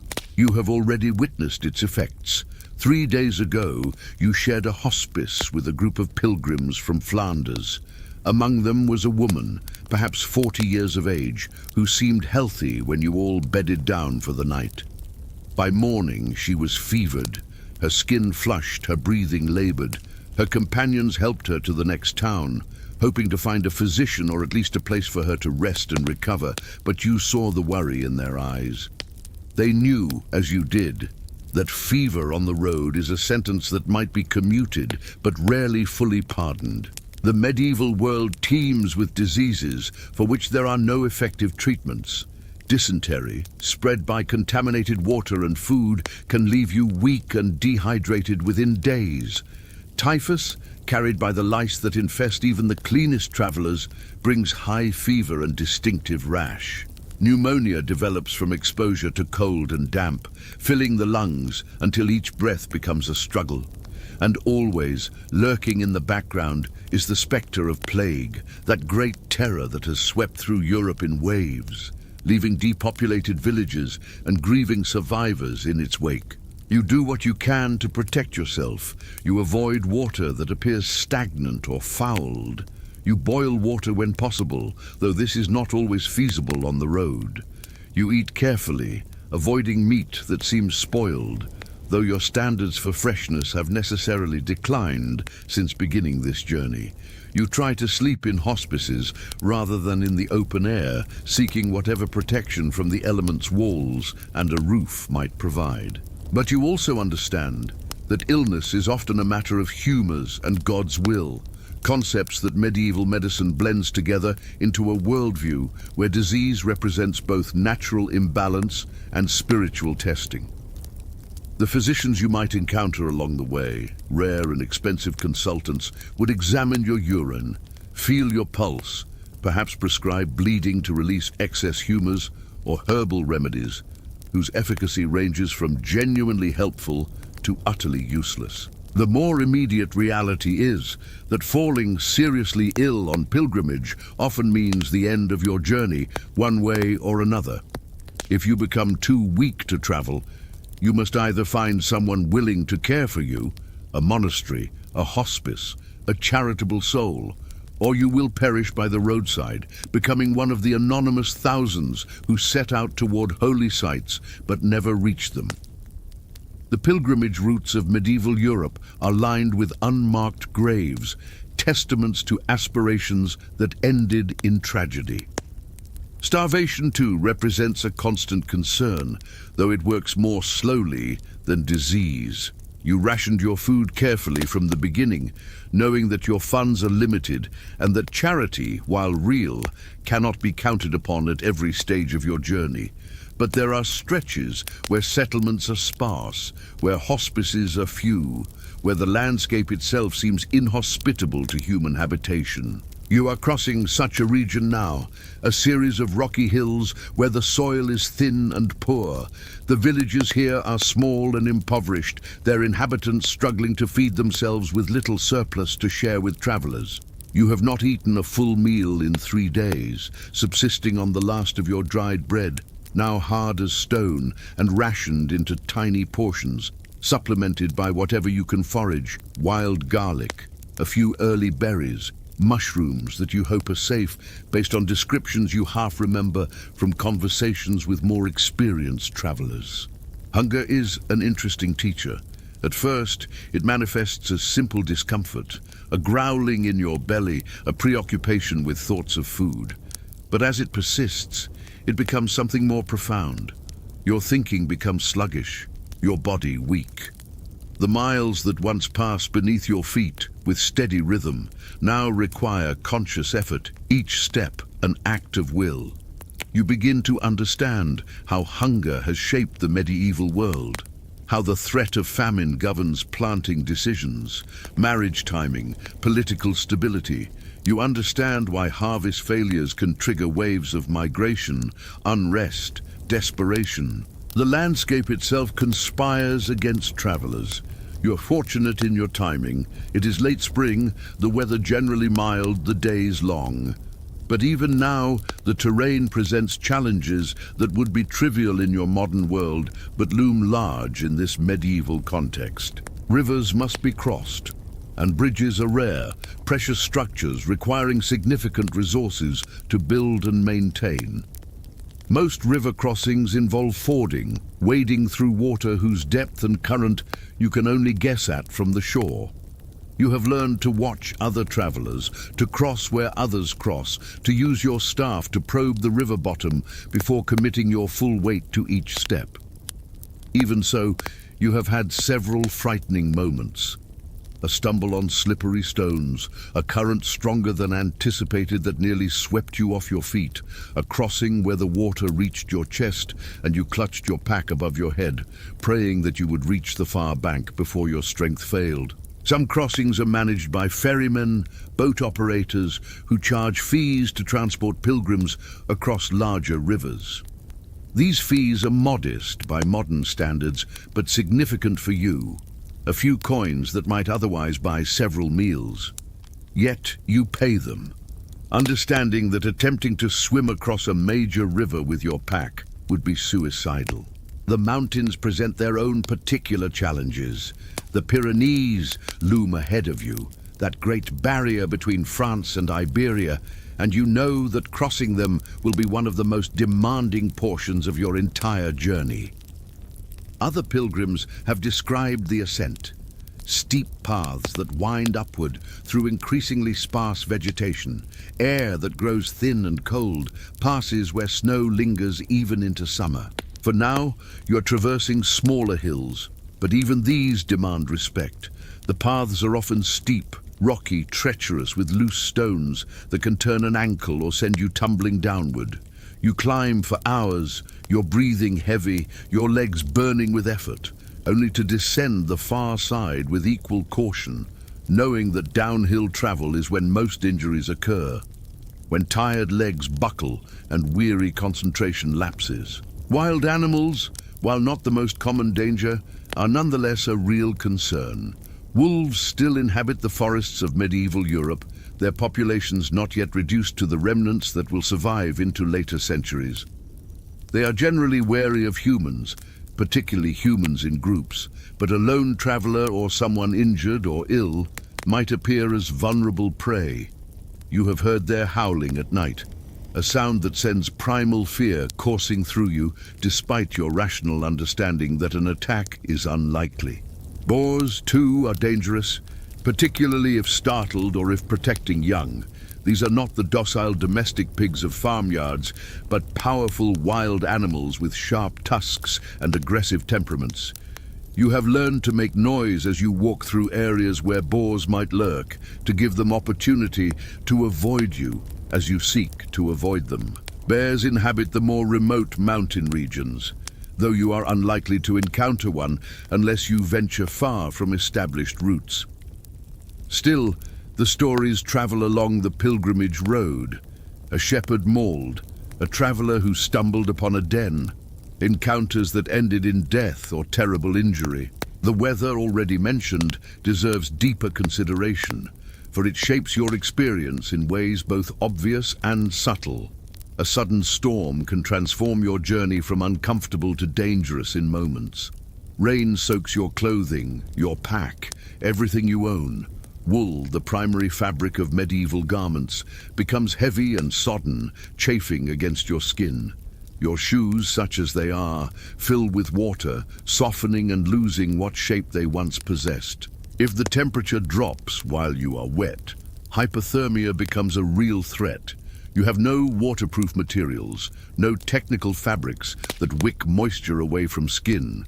Your only recourse is to seek shelter, to find a place out of the wind and rain where you might huddle until the storm passes. In open country, even this small mercy may be unavailable. Lightning strikes during summer storms kill travelers every year. You learn to watch the sky, to recognize the signs of approaching thunderstorms, the particular quality of light, the way birds fall silent, the sudden stillness before the storm breaks.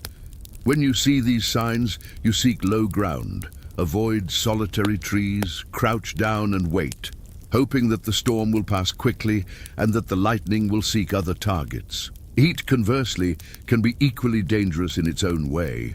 During the height of summer, when you are crossing regions with little shade and uncertain water sources, the sun beats down mercilessly. Sunstroke is a real danger, as is dehydration. Your skin darkens and burns, your lips crack, your tongue feels thick in your mouth. You learn to travel in the early morning and evening when possible, to rest during the hottest hours of the day, to jealously guard every drop of water in your skin. The psychological toll of constant danger and discomfort should not be underestimated. You exist in a state of sustained stress, always vigilant, always aware that the next mile might bring disaster. This is not the pleasant stress of a modern adventure, knowing that help is a phone call away, that emergency services exist, that you have travel insurance and access to modern medicine. This is the stress of genuine vulnerability, of understanding that your survival depends on a combination of preparation, caution, and luck. Sleep becomes elusive, even when you are exhausted. You jolt awake at sounds in the night, your hand reaching for your staff, your heart pounding until you identify the source as harmless. Another pilgrim shifting in their sleep, a mouse in the thatch, wind rattling a loose shutter.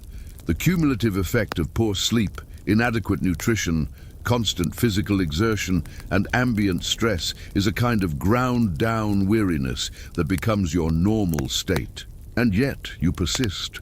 Each morning you rise, you gather your meager possessions, you point yourself toward Santiago, and you walk. This persistence in the face of hardship is perhaps the most remarkable aspect of medieval pilgrimage. It speaks to the depth of faith, certainly, but also to human resilience, to the capacity to endure when endurance seems impossible. You are not alone in this persistence. All along the route, you encounter others engaged in the same struggle. An elderly man who walks with a pronounced limp, but who has somehow managed to travel all the way from Bavaria. A young couple on pilgrimage together, seeking divine blessing for a marriage that has not yet produced children. A group of 3 brothers fulfilling a vow made by their late father. Each has their own story, their own burdens, their own reasons for accepting these dangers. The route itself has developed certain features in response to the dangers pilgrims face. At particularly hazardous sections, dense forests, mountain passes, stretches of wild country, hospices have been established by religious orders or wealthy patrons. These offer basic shelter, a meal, and most importantly, safety in numbers. Many are fortified to some degree, with strong doors and walls, refuges where pilgrims can pass the night without fear of bandit attack. Certain towns along major pilgrimage routes have developed specialties in serving travelers. They have developed corps of guides who know the local terrain intimately and will escort groups through difficult or dangerous sections for a fee. They have physicians who understand the common ailments of pilgrims. They have cobblers who specialize in repairing the distinctive shoes worn smooth by hundreds of miles of walking. The church plays a crucial role in making pilgrimage feasible. Monasteries offer hospitality as a religious obligation, seeing in the pilgrim a representation of Christ himself. I was a stranger, and you welcomed me. The quality of this hospitality varies enormously, from simple provision of floor space and bread to more elaborate care, but its very existence creates a network of refugees that pilgrims can depend upon. You begin to recognize other pilgrims by sight, even before you speak with them. There is a particular worn quality to their clothing, a distinctive gait, a level of visible exhaustion combined with determination. The pilgrim's staff, the scrip, the wide hat, these become familiar visual markers. You develop a sense of kinship with these strangers, bound together by shared experience even when you have never met and may never meet again. As you walk, you also notice the traces of those who came before.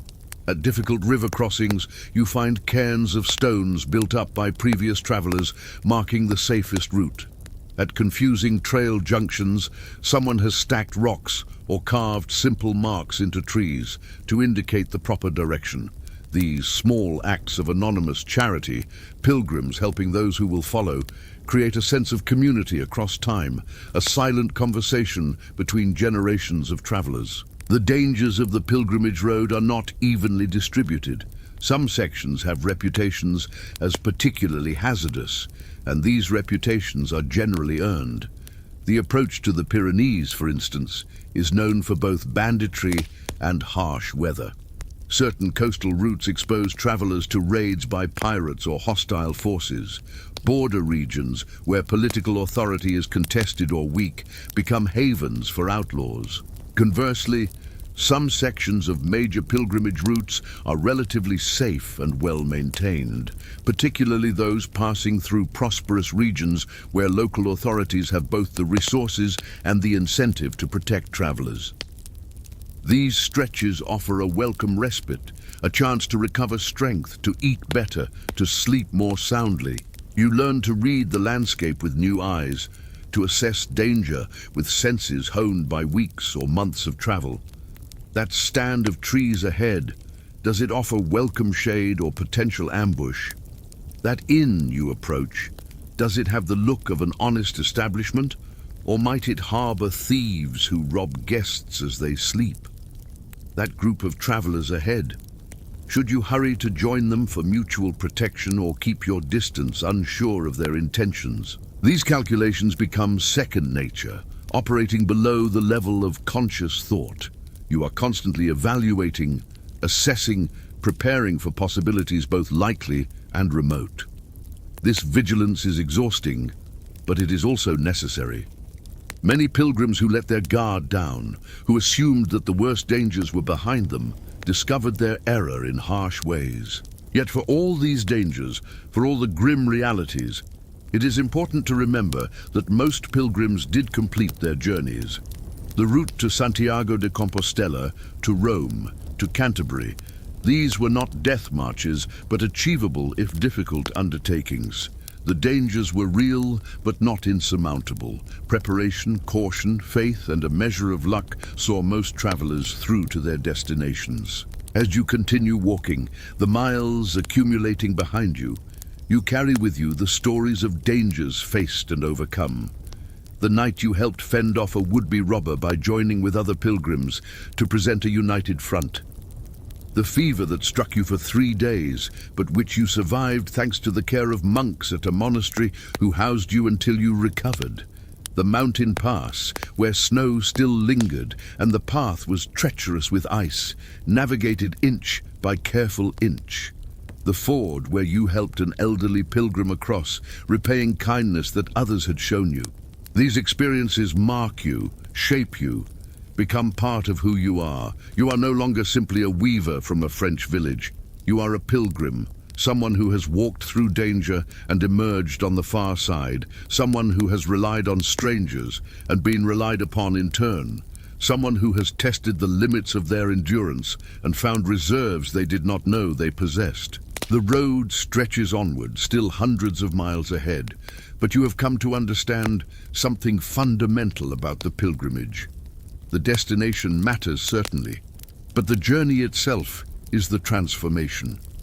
Every danger faced, every hardship endured, every mile walked in faith, these are the true substance of pilgrimage, the actual work of the soul that you set out to accomplish. As darkness falls and you bed down in yet another hospice, surrounded by the quiet sounds of other exhausted travelers settling into sleep, you offer a prayer of thanks. Thanks for surviving another day, for making progress toward your goal, for the small mercies that have sustained you, a shared meal, a word of encouragement, the simple fact of still drawing breath in a world where such breathing cannot be taken for granted. Tomorrow, you will rise and walk again, carrying your dangers with you, accepting them as the price of this extraordinary undertaking. The road remains perilous, but it is your road now, and you will follow it to its end. The pilgrimage route is more than a path between two geographic points. It is a living artery through which flows an extraordinary diversity of humanity, each traveler carrying their own culture, language, knowledge, and story.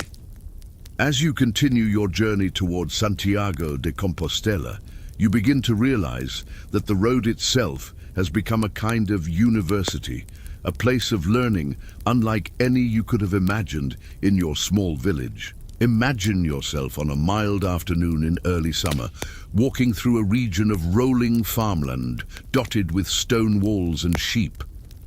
You have been traveling for nearly 3 months now, and the initial shock of pilgrimage life has given way to a kind of routine, a rhythm that feels almost natural despite its hardships. Ahead of you, you notice another pilgrim, and you quicken your pace slightly to catch up, for companionship on the road is both pleasant and practical. As you draw closer, you realize this traveler is unlike any you have encountered before. His clothing is strange to your eyes, rich fabrics you cannot name, cut in styles foreign to France or Spain. His skin is darker than yours, weathered by sun, but also bearing a natural tone you associate with distant lands. When he turns at the sound of your approach and greets you, his accent is thick, his Latin heavily inflected with sounds that suggest origins far to the east. His name is Gregorios, and he is a merchant from Constantinople, that legendary city on the boundary between Europe and Asia, the jewel of Byzantium. He is traveling to Santiago not primarily for spiritual reasons, though he is a devout Christian of the Orthodox tradition, but because the pilgrimage route offers him safe passage through regions where a foreign merchant might otherwise be viewed with suspicion. Along the way, he conducts business, buying and selling goods, making contacts, learning about markets in these Western lands. You walk together for several days, and in that time, your understanding of the world expands in ways you could never have anticipated. Gregorio speaks multiple languages: Greek, Latin, Arabic, a smattering of various European tongues picked up through years of travel. He has been to places whose very names sound like legends to you: Jerusalem, Alexandria, Baghdad. He describes cities of hundreds of thousands of inhabitants, markets that sprawl for miles, libraries containing more books than exist in your entire region. He tells you about the great schism between the Roman and Orthodox churches, a split that occurred before your grandparents were born, but whose effects still ripple through Christian lands. He explains differences in theological understanding, in liturgical practice, in the very structure of church hierarchy. These are matters you have never considered. In your village, there was one church, one priest, one understanding of Christianity. The idea that faithful Christians might worship differently, might understand doctrine through different lenses, is simultaneously troubling and fascinating. Gregorios also shares practical knowledge. He shows you a compass, a remarkable device that always points north, invaluable for navigation. Such things are rare in your world, expensive, and generally possessed only by those who travel professionally. He demonstrates techniques for preserving food that extend its useful life. He teaches you a few words of Greek, laughs kindly when your pronunciation mangles them, repeats them patiently until you can approximate the sounds. In exchange, you share what you know. You describe the process of weaving, the preparation of fibers, the patterns that emerge from crossing warp and weft. You teach him a folk song from your village, one your mother sang to you as a child. You explain the agricultural cycle of your region, the festivals that mark its progression, the saints whose days structure the calendar. This exchange, replicated millions of times along pilgrimage routes across medieval Europe, represents one of the great, unacknowledged engines of cultural development. The pilgrimage road is where ideas travel, where techniques spread, where people from vastly different backgrounds meet and learn from one another. After parting ways with Gregorios at a crossroads, where his route diverges from yours, you continue onward and soon fall in with a different group of travelers. These are crusaders, knights, and men-at-arms returning from the Holy Land. They have survived campaigns in that distant, disputed territory, and they bear the marks of their experiences. Scars, missing fingers, a haunted quality in their eyes that suggests things seen which cannot be unseen. The Crusaders are a complicated presence on the pilgrimage routes. They travel under the same broad umbrella of religious devotion, but their experience has been fundamentally different from that of peaceful pilgrims. They have killed in the name of faith, have witnessed the carnage of sieges and battles, have seen comrades fall and enemies cut down. Some carry tremendous guilt, seeking absolution through pilgrimage to holy sites in Europe. Others seem hardened, their faith transmuted into something metallic and unyielding. Yet even these hard men have knowledge to share. They speak of military tactics, of castle construction, of the sophisticated siege engines they encountered in the East. They describe the armies they faced, Saracen cavalry whose speed and maneuverability exceeded anything in European warfare. Archers whose composite bows outrange the simple longbows of the West.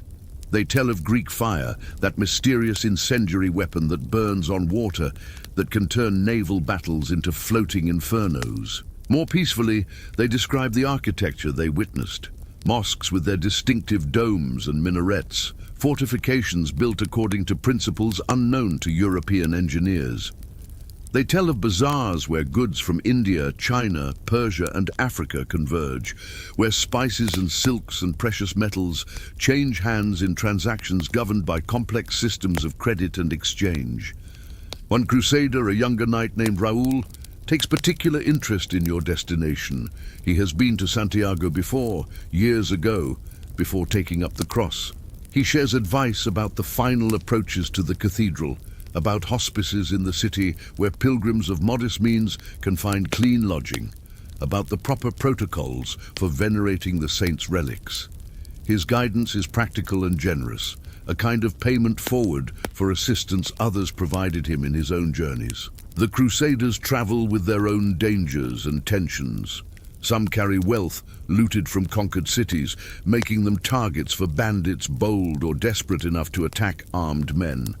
Others nurse wounds that have never properly healed, that flare up with infection, that limit their mobility and make them vulnerable. Several drink heavily when alcohol is available, seeking to drown memories that cannot be drowned, and drunk nights are unpredictable, potentially dangerous, even to those they consider companions. You part ways with them after a week of shared travel, and not without some relief. Their presence provided security, but also a kind of ambient menace, a reminder that the line between protector and predator can be thin. Your next companions are a group of Flemish merchants, 3 brothers and 2 hired guards, transporting woolens and other goods to markets in Spain. Unlike Gregorios, who travels partly for spiritual reasons, these men are purely commercial in motivation. The pilgrimage route simply offers the best path through this region, and they are pragmatic enough to adopt the pilgrim's garb and symbols to gain what protections those afford. The merchants are intensely interested in information about markets, prices, demand for various goods. They question every pilgrim they encounter. What are wool prices in the last town you passed through? Have you heard of any wars or conflicts that might disrupt trade routes? Are the mountain passes clear or still blocked by snow? This information has concrete value to them, determining where they sell, what prices they seek, which routes they follow. They also share their own commercial intelligence freely, understanding that information is most valuable when it circulates. They tell you about harvest failures in certain regions, which will drive up grain prices. They describe new dyeing techniques being developed in the Low Countries, which produce colors more vibrant and permanent than traditional methods. They explain the complex web of credit and debt that underlies long-distance medieval trade, how merchants in different cities trust one another's promissory notes, creating a financial network that moves wealth without the danger of transporting actual coins. From the merchants, you learn about the economics of pilgrimage itself. They point out how certain towns along major routes have grown wealthy from pilgrim traffic, how innkeepers, food vendors, and sellers of religious souvenirs have found profitable niches. They note which hospices are genuinely charitable and which extract voluntary donations that are anything but voluntary. They identify which guides are honest and which lead travelers through unnecessary detours past establishments that pay them commissions. This economic dimension of pilgrimage is something you had not fully considered before. You knew, of course, that pilgrimage required money for food, for occasional lodging, for the various small expenses that accumulate during months of travel. But you had not thought of yourself as a participant in a large-scale economic system, one of millions of pilgrims whose aggregate spending supports entire communities, shapes urban development, influences regional prosperity. The merchants travel with you for 2 weeks before their route diverges from yours, heading toward Barcelona, while you continue west toward Santiago. Before parting, they make you a small gift, a better pair of shoes than you have been wearing, ones they were carrying as trade goods, but which they can spare. This generosity touches you deeply, a reminder that even those motivated primarily by profit are still human, still capable of kindness. You travel alone for several days, and the solitude brings its own form of learning. Time to reflect on all you have experienced, to process the information and ideas you have absorbed. The landscape is beautiful here. Hills covered in wildflowers, streams running clear and cold from mountain snowmelt. You allow yourself to simply walk, to exist in the present moment, to appreciate the journey itself rather than focusing solely on the destination. But solitude on the pilgrimage road is never permanent. You soon encounter a different sort of traveler, a wandering scholar, a young man who studied at the university in Paris but now travels, seeking knowledge in the world rather than in books.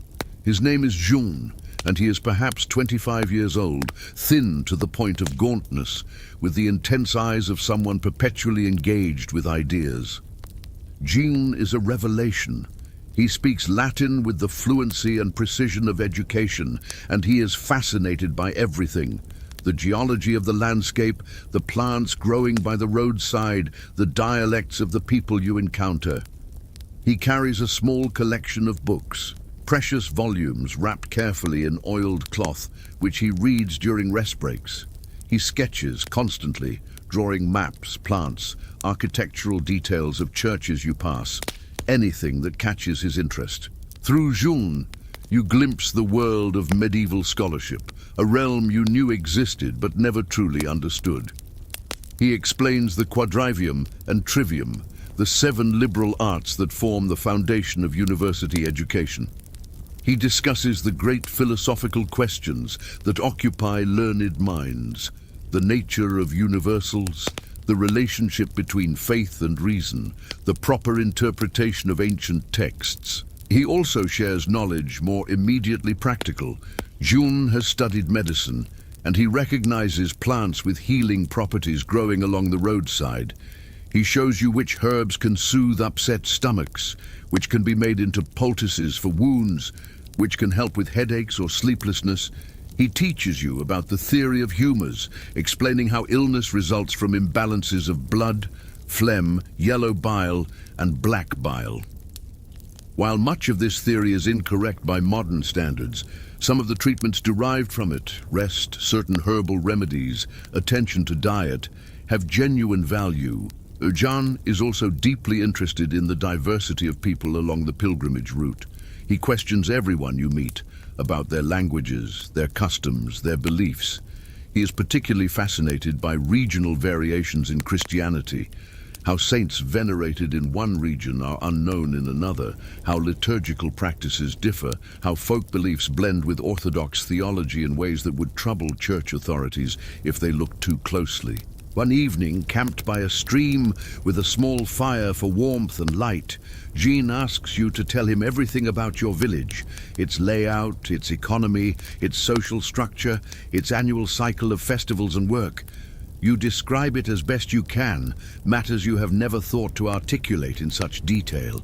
He listens with intense concentration, occasionally asking clarifying questions, and you realize he is constructing in his mind a model of how rural society functions, gathering data from you as he has from countless other informants. In return, he tells you about Paris, about the university with its thousands of students, about debates that rage for days over fine points of theology or philosophy, about the great cathedral under construction there, a building so ambitious in its scale and engineering that it seems to defy the possible. He describes a world of ideas, of intellectual ferment, of constant questioning and arguing and seeking after truth. It is a world as foreign to you as Constantinople, but equally fascinating. You travel with Jean for a month, the longest you have companioned with any single person on this journey. The conversations range widely: theology, natural philosophy, history, personal experiences, hopes and fears. Jean treats you as an intellectual equal, despite the vast difference in your formal education, genuinely interested in your perspective, your observations, your questions. This respect is a gift, perhaps more valuable than the Flemish merchant's shoes. When you finally part ways, Jean turning north toward a monastery where he hopes to examine their library, you continuing west toward Santiago, you feel the loss keenly. But you also carry with you something permanent, an expanded sense of possibility, an understanding that knowledge comes in many forms, that every person you meet has something to teach if you are willing to learn. The pilgrimage route continues to present new encounters. You meet a group of Irish monks, their Latin heavily accented, but their devotion unmistakable, traveling to Rome to present a petition to the Pope. You walk for a few days with a family, parents, 3 children and an elderly grandmother, fulfilling a vow made when the youngest child recovered from a near-fatal illness. You encounter wandering friars, members of the new mendicant orders, who own nothing and depend entirely on charity, preaching and hearing confessions along the way. Each encounter adds layers to your understanding.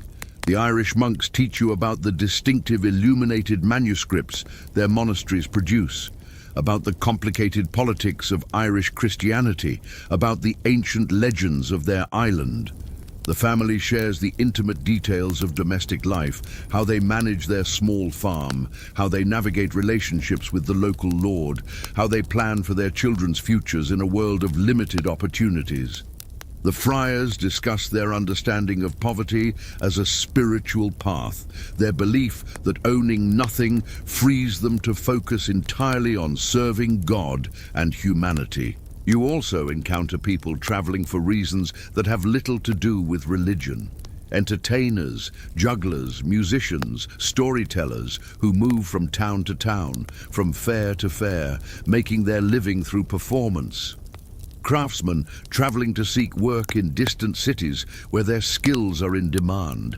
Refugees fleeing war or famine or oppression for whom the pilgrimage route offers a legitimate reason to be on the road, a thin protection against suspicion and persecution.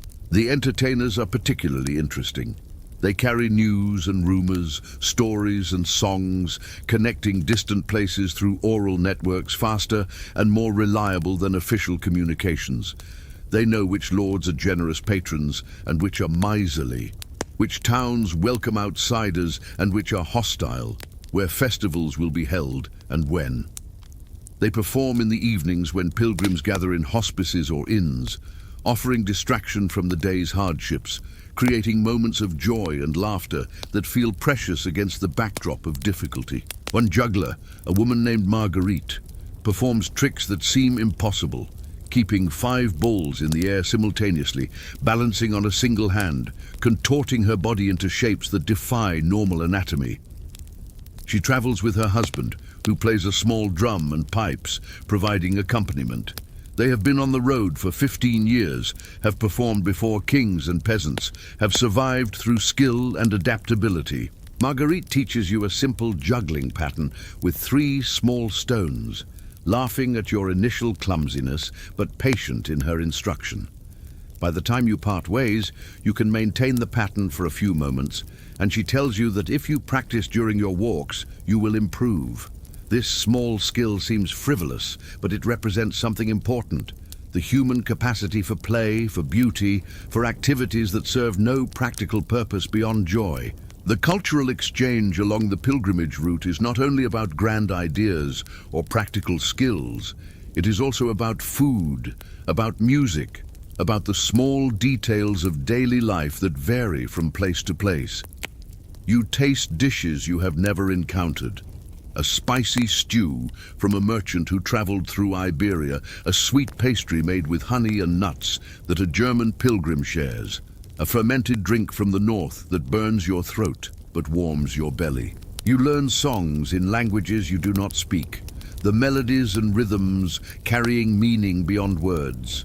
You observe different styles of prayer, different gestures and postures that express the same fundamental devotion. You see how different regions celebrate the same saints' days with unique customs and traditions. This immersion in diversity gradually reshapes your worldview. The certainties of your village life, that your way of doing things is the natural, correct way, erode under the constant evidence that humans organize their lives in myriad ways, all of them functional, all of them meaningful to those who live them. You begin to understand that the world is larger, more complex, more varied than you ever imagined.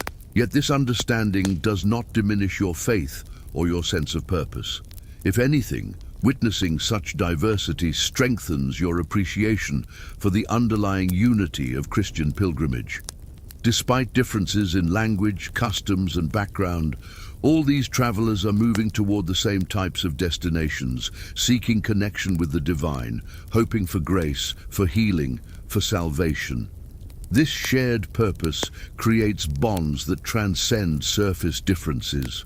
As weeks become months, as your journey continues through this constantly shifting landscape of human encounters, you accumulate stories. The Byzantine merchant, the Crusader knights, the Flemish traders, the wandering scholar, the Irish monks, the family, the entertainers. Each becomes part of your internal library, expanding your sense of what it means to be human, what possibilities exist in the world. You also become aware that you yourself are contributing to this great exchange. Other pilgrims question you about your region, your craft, your journey. You share what you know, just as others have shared with you. In this way, knowledge circulates, ideas spread, culture diffuses across Europe through these living networks of travelers. The pilgrimage route, you come to understand, is one of medieval Europe's great educational institutions, perhaps more important than the universities in its own way. It teaches practical skills, cultural awareness, foreign languages, geography, human nature. It breaks down parochial prejudices, creates personal connections across vast distances, spreads innovations and ideas. As you bed down for the night in yet another hospice, surrounded by pilgrims from a dozen different regions, speaking a babel of languages but united in purpose, you feel a deep sense of gratitude. Gratitude for the journey itself, yes, but also for these unexpected encounters, for the education you have received, for the expansion of your mind and heart that has accompanied the physical journey towards Santiago. Tomorrow you will walk again, and you will undoubtedly meet new travelers, hear new stories, learn new things. The pilgrimage continues, and with it, the endless, fascinating process of cultural exchange that has shaped and will continue to shape the medieval world. The pilgrimage routes of medieval Europe exist fundamentally because of relics, these sacred objects, bones of saints, fragments of the true cross, pieces of cloth that touched holy figures, soil from sacred sites, possess a power in the medieval imagination that is difficult for modern minds to fully grasp. They are not merely symbolic or commemorative. They are understood to be genuinely miraculous, channels through which divine power flows into the material world, capable of healing the sick, answering prayers, and transforming lives. As you draw closer to Santiago de Compostela, having traveled for nearly 5 months now, the anticipation builds not only within yourself, but among all the pilgrims whose paths converge toward this destination. You are all moving toward the tomb of St. James the Great, one of Christ's original apostles, whose remains were miraculously discovered in Galicia centuries ago. The power attributed to these relics draws pilgrims from across the known world, and the city that houses them has been transformed by this constant influx of faithful travelers. Imagine yourself now just days away from Santiago. The landscape has changed, become more lush and green than the arid plains you crossed weeks ago. Rain falls frequently here, soft and persistent, and the vegetation grows thick and abundant. Other pilgrims crowd the road now, all moving in the same direction, creating a river of humanity flowing toward the cathedral. You fall into conversation with a woman traveling from Germany, a mother whose young son nearly died of fever 2 years ago. In her desperation, she vowed that if the child survived, she would make pilgrimage to Santiago. The boy recovered, and now she fulfills that vow, though the journey has taken her away from her family for the better part of a year.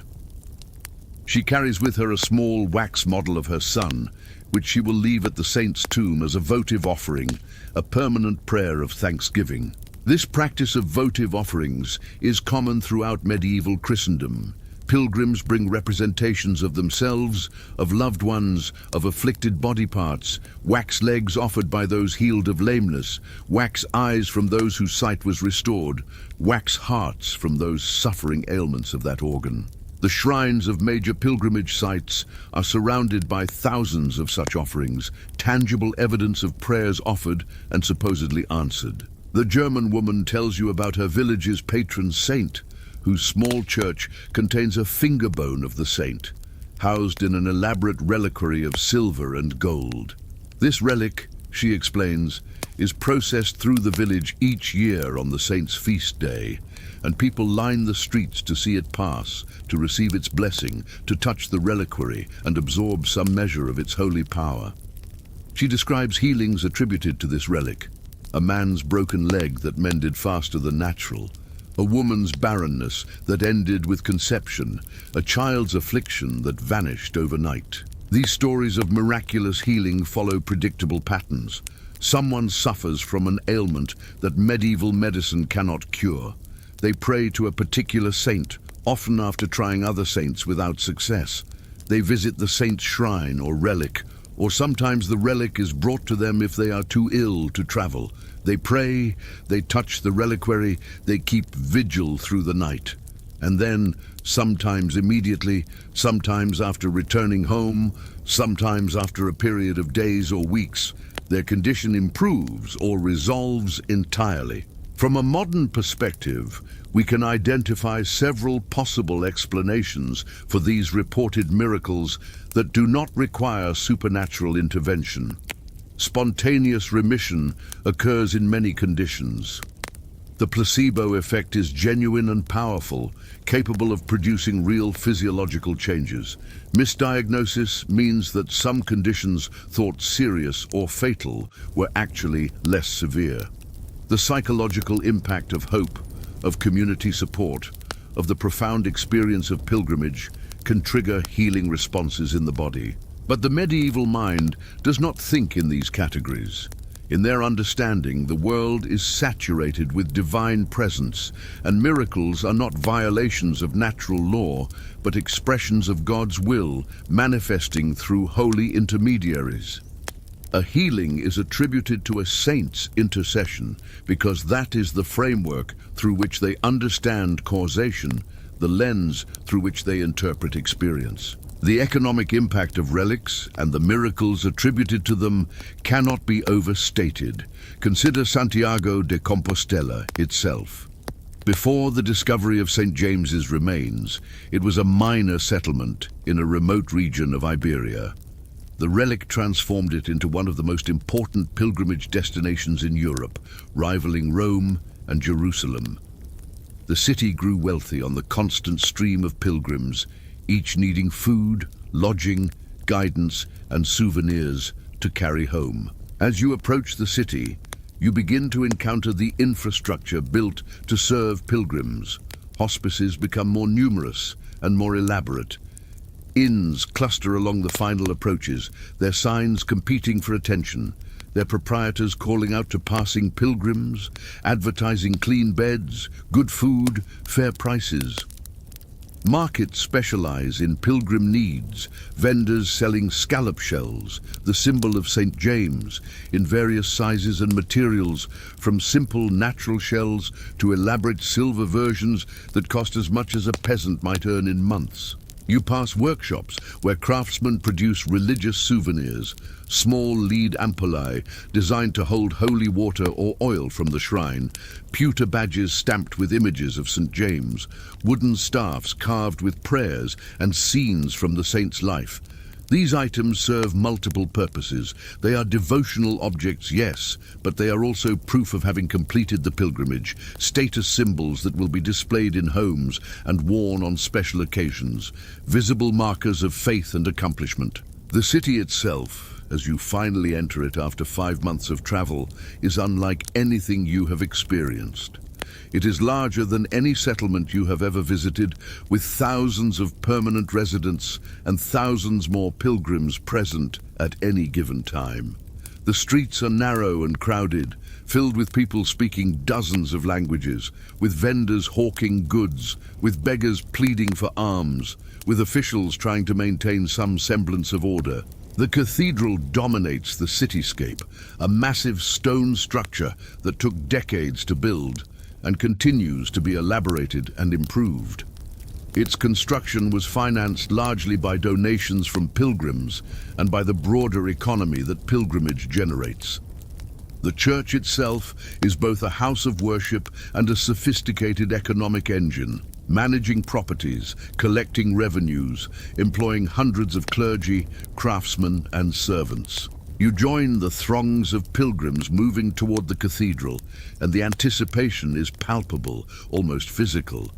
Some pilgrims weep openly, overcome by emotion at finally reaching their destination. Others maintain composed expressions, but you can see in their eyes the intensity of feeling, the culmination of months or years of aspiration and effort. The interior of the cathedral is dim after the brightness outside, lit by hundreds of candles whose flames flicker and dance, creating moving shadows. The air is thick with incense, that distinctive smell that signifies sacred space throughout Christendom.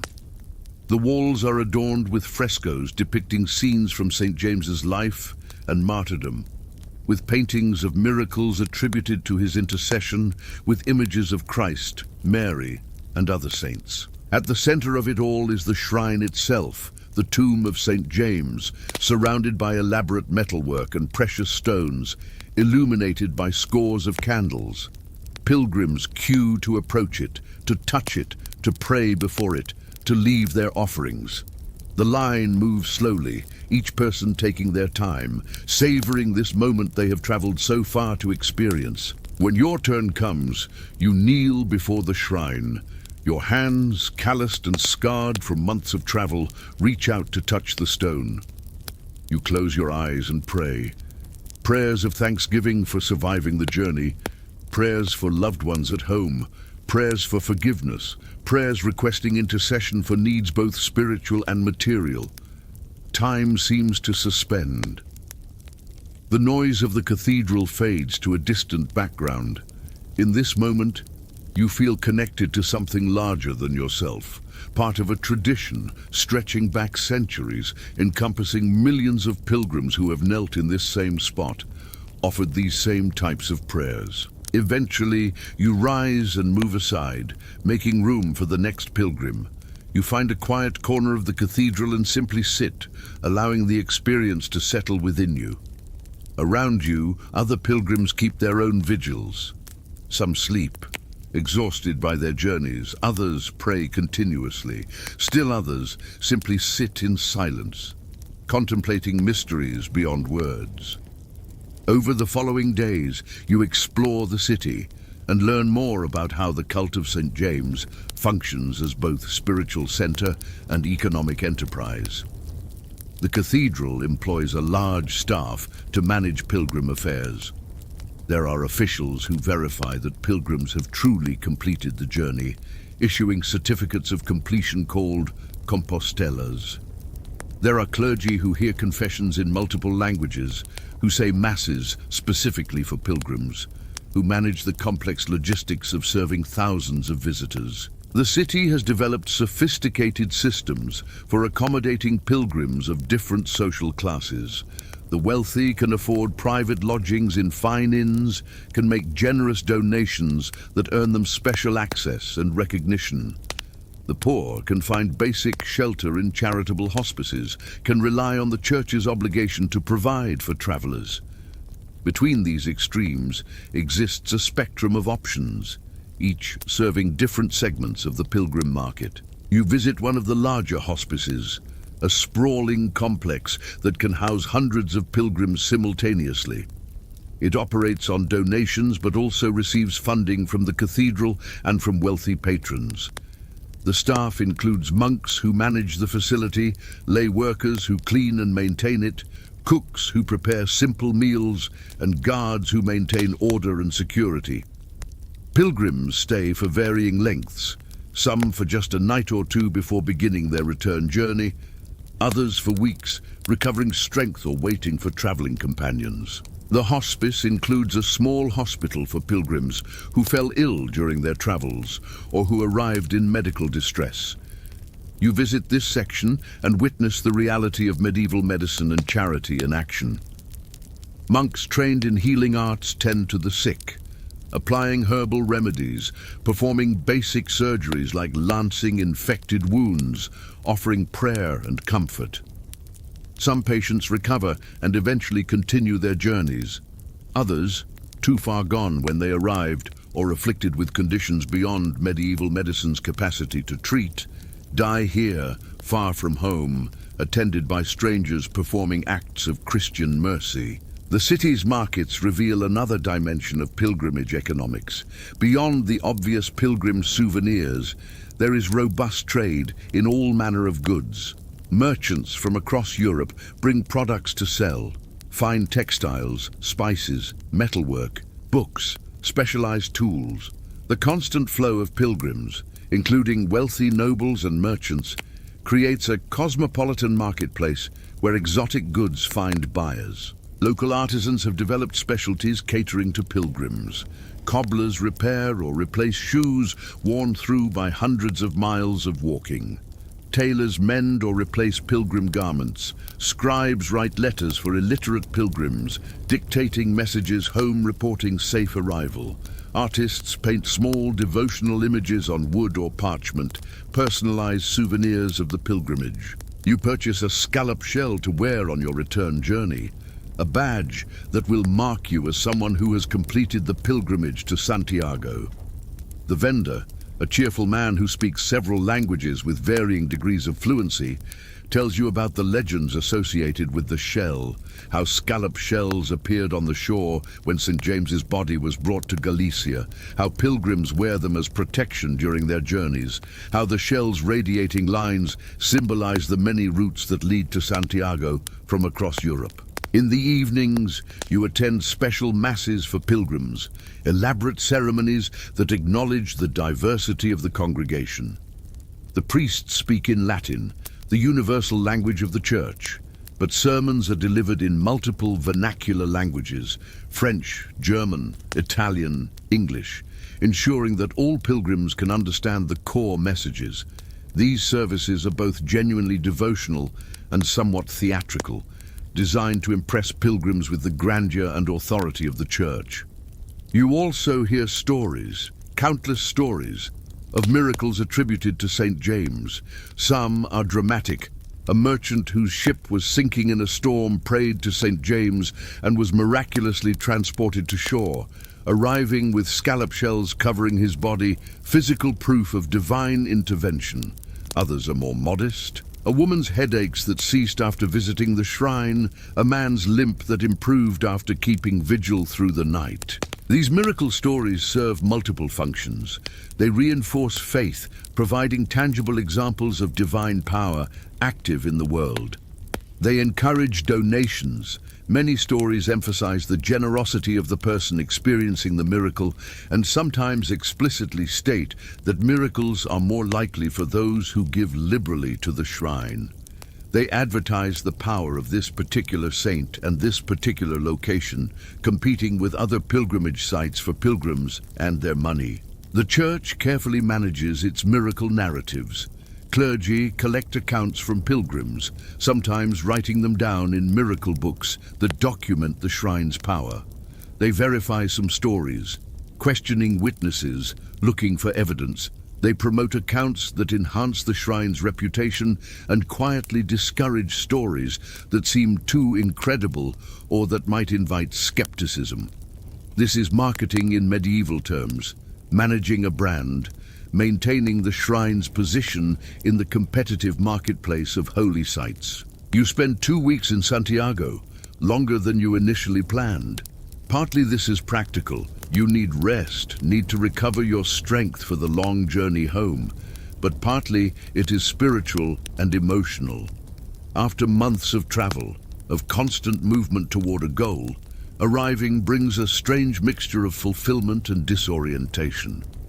The journey defined you for so long that its completion leaves you uncertain about who you are now, what comes next.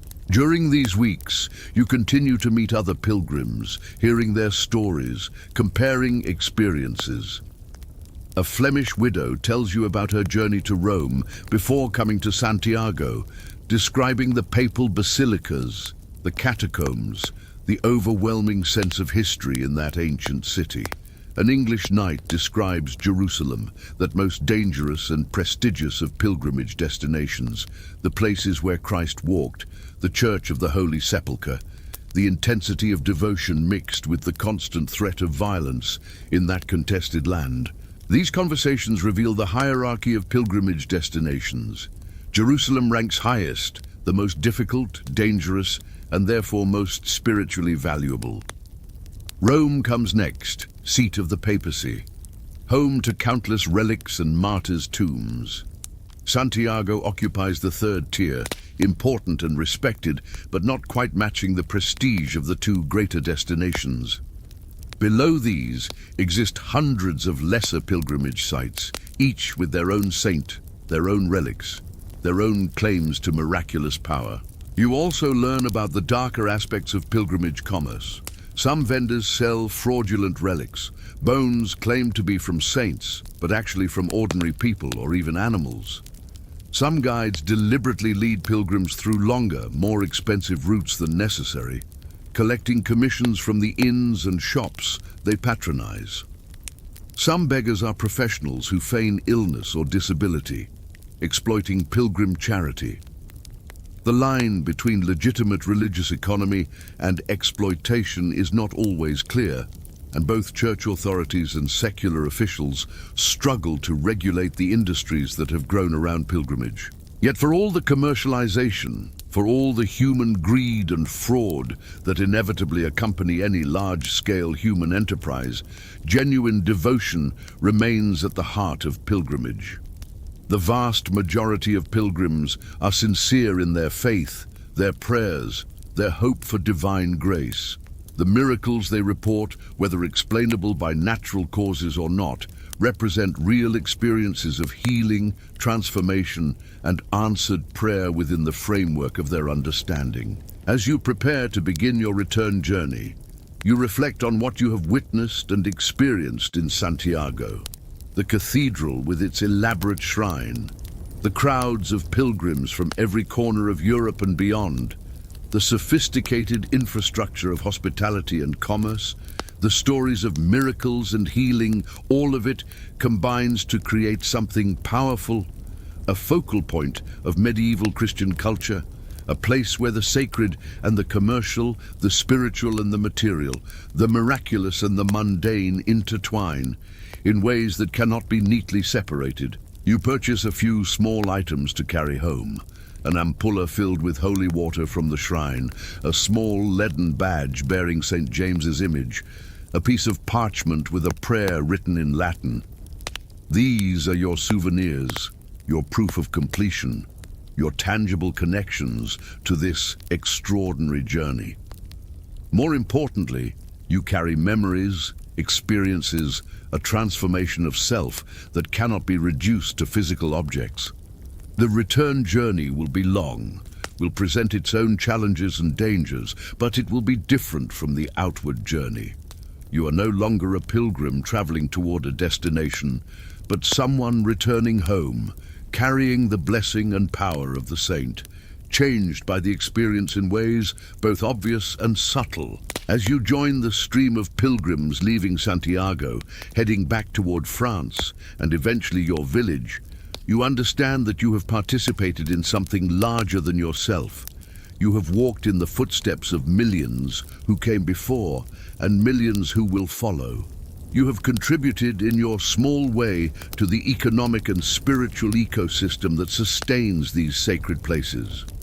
You have been both consumer and product, both seeker and, in your own way, witness to the power that draws people across vast distances, through terrible hardships, toward these focal points of faith and hope. The pilgrimage continues, has always continued, will continue long after you return home and resume your normal life.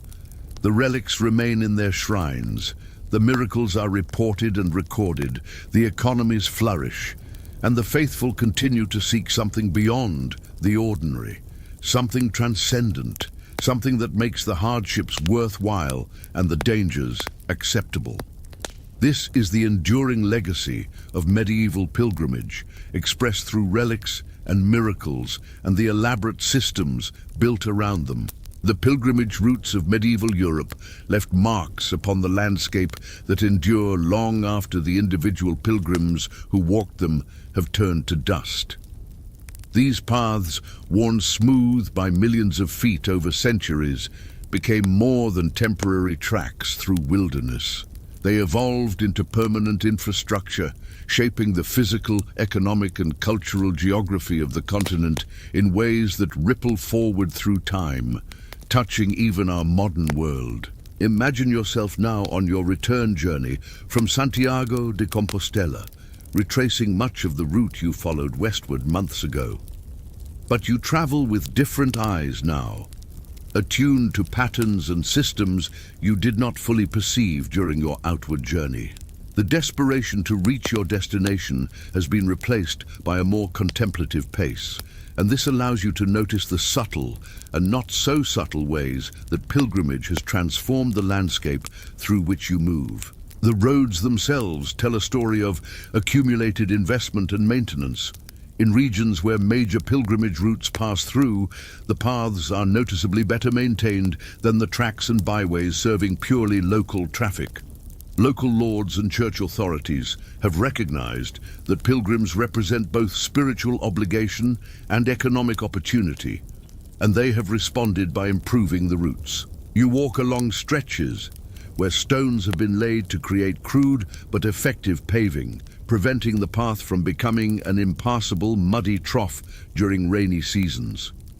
These improvements were not accomplished through any centralized planning or royal decree, but rather through the accumulated efforts of local communities, religious institutions, and sometimes individual benefactors who saw road maintenance as a work of charity, an investment in both earthly prosperity and heavenly reward. The bridges are perhaps the most impressive and enduring monuments to pilgrimage infrastructure. Before the great age of pilgrimage, rivers were crossed by fords or ferries, both dangerous and unreliable. But as pilgrim traffic increased, the economic and charitable arguments for bridge construction became compelling. You cross one such bridge now, a stone span across a river that 6 months ago, during your outward journey, you had to ford at considerable risk. A wooden sign near the bridge's approach bears a carved inscription, weathered but still legible, explaining that this bridge was built through the patronage of a wealthy merchant who made pilgrimage to Santiago and vowed to ease the way for future travelers. The construction took 3 years, employed dozens of local craftsmen, and represents an investment of resources that few individuals or even communities could afford. Yet it stands now solid and permanent, a gift to future generations. These bridges serve multiple purposes simultaneously. They facilitate pilgrimage, certainly, but they also improve local commerce, allow for more efficient tax collection, strengthen political control over territories, and enable faster military movement. A bridge built ostensibly for pilgrims becomes infrastructure that benefits entire regions, transforming local economies and settlement patterns. Near many bridges, small settlements have grown up, collections of homes and businesses serving travelers.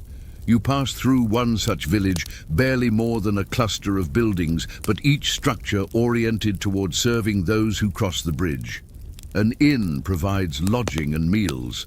A chapel offers space for prayer and thanksgiving for safe river crossing. A smithy repairs horseshoes and wagon wheels, though it serves pilgrims' more modest needs as well. A small market sells provisions for ongoing journeys. This village did not exist 50 years ago. It was created by the bridge, which was created by pilgrimage, which was created by the relic in Santiago. The causation chain is clear, and it illustrates how spiritual devotion, channeled through the institution of pilgrimage, generates material transformations that outlast any individual's faith or journey. The hospices you stayed in during your outward journey represent another form of enduring infrastructure. Many were purpose-built to house pilgrims, funded by religious orders, wealthy donors, or combinations of both. The largest and most elaborate are effectively hospitals, hostels, and churches combined into single complexes, staffed by monks or lay brothers who have dedicated their lives to serving travelers. You spend a night in one such hospice, a large stone building complex that includes dormitories, a chapel, a kitchen and refectory, a small hospital ward, stables, and various administrative spaces. The hospitaller, a monk who manages the facility, explains its history to you during the evening meal. It was founded 80 years ago by a noblewoman who made pilgrimage to Santiago 3 times during her life and wanted to ease the journey for others. She endowed the hospice with agricultural lands whose revenues support its operation in perpetuity. The hospice serves on average about 50 pilgrims per night during the busy seasons, fewer in winter when travel becomes more difficult and dangerous. Over a year, it provides shelter for perhaps 10,000 people. Over the 80 years of its existence, it has housed something approaching 1 million pilgrims. The numbers are staggering when you consider them, representing an enormous transfer of resources from the endowment to the service of strangers, sustained decade after decade by institutional commitment to the ideal of Christian charity. These hospices, like the bridges, serve functions beyond their immediate purpose. They become centers of learning, with libraries and scriptoria where monks copy manuscripts. They become repositories of local history and tradition. They become medical centers where healing knowledge is preserved and practiced. They become nodes in information networks, places where news travels, and where those seeking intelligence about conditions ahead can find reliable reports. The economic impact of pilgrimage infrastructure extends far beyond the immediate services provided to travelers. Consider the town you are passing through now, a substantial settlement of perhaps 2,000 permanent residents. It sits at the intersection of 2 major pilgrimage routes, one leading to Santiago, the other toward Rome. This geographical position has made it prosperous. You visit the market and see goods from across Europe. Fine woolens from Flanders, wines from Burgundy, olive oil from Italy, preserved fish from the Baltic, spices that came through Venice from the distant east. This variety exists because the constant flow of pilgrims includes merchants who conduct business alongside their religious obligations, and because the town's position on major routes makes it an efficient hub for trade. The market also includes more specialized vendors serving pilgrim needs. You browse stalls selling pilgrim badges from multiple destinations, allowing travelers to display where they have been. You see vendors offering walking staffs in various woods and decorative styles, some plain and functional, others carved with prayers and religious imagery. You pass by stalls selling simple shoes designed for long-distance walking, cheaper versions of the fine footwear the Flemish merchants gave you months ago. The town's churches reflect its prosperity and its connection to pilgrimage culture. The main church is larger and more elaborate than would be typical for a town this size, with stone construction, stained glass windows, and a collection of relics that, while not rivaling Santiago's treasures, nonetheless make it a minor pilgrimage destination in its own right. The church's artistic program includes frescoes depicting famous pilgrimage destinations and scenes from saints' lives, creating a visual encyclopedia of holy sites for those who cannot read. You attend Mass in this church and notice the congregation's diversity. Local residents, identifiable by their everyday working clothes and familiar faces, mix with obvious pilgrims from multiple regions, distinguishable by their travel-worn garments and pilgrim insignia. The priest conducts the service in Latin, as always, but his sermon is delivered in the local vernacular, with brief summaries in French and German for the benefit of foreign pilgrims. This accommodation of linguistic diversity is standard practice in towns along major pilgrimage routes. After the service, you speak with one of the town's long-term residents, a baker whose family has lived here for 3 generations. He explains how the town has grown and changed during his lifetime. When his grandfather was young, it was a modest agricultural community. The increase in pilgrimage traffic over the past 50 years has transformed it. The population has doubled. New trades and crafts have established themselves. Property values have risen significantly. The town has gained a degree of independence from the local lord, negotiating for market rights and limited self-governance, using the revenues from pilgrim traffic as leverage in negotiations. But growth has brought complications. The baker mentions tensions between long-term residents and newcomers attracted by economic opportunities. He describes concerns about maintaining the town's character and values as it becomes more cosmopolitan. He notes that crime has increased alongside prosperity. More people, including transient populations, means more theft, fraud, and violence. The town has had to establish more formal law enforcement and judicial systems to manage these challenges. These are the costs and complications of development, familiar in any era. Pilgrimage has brought prosperity but also disruption, opportunity but also risk. The town has been transformed, and whether that transformation is ultimately beneficial depends on one's perspective and position within the community. As you continue your journey homeward, you become increasingly aware of how pilgrimage has influenced artistic and literary culture throughout medieval Europe.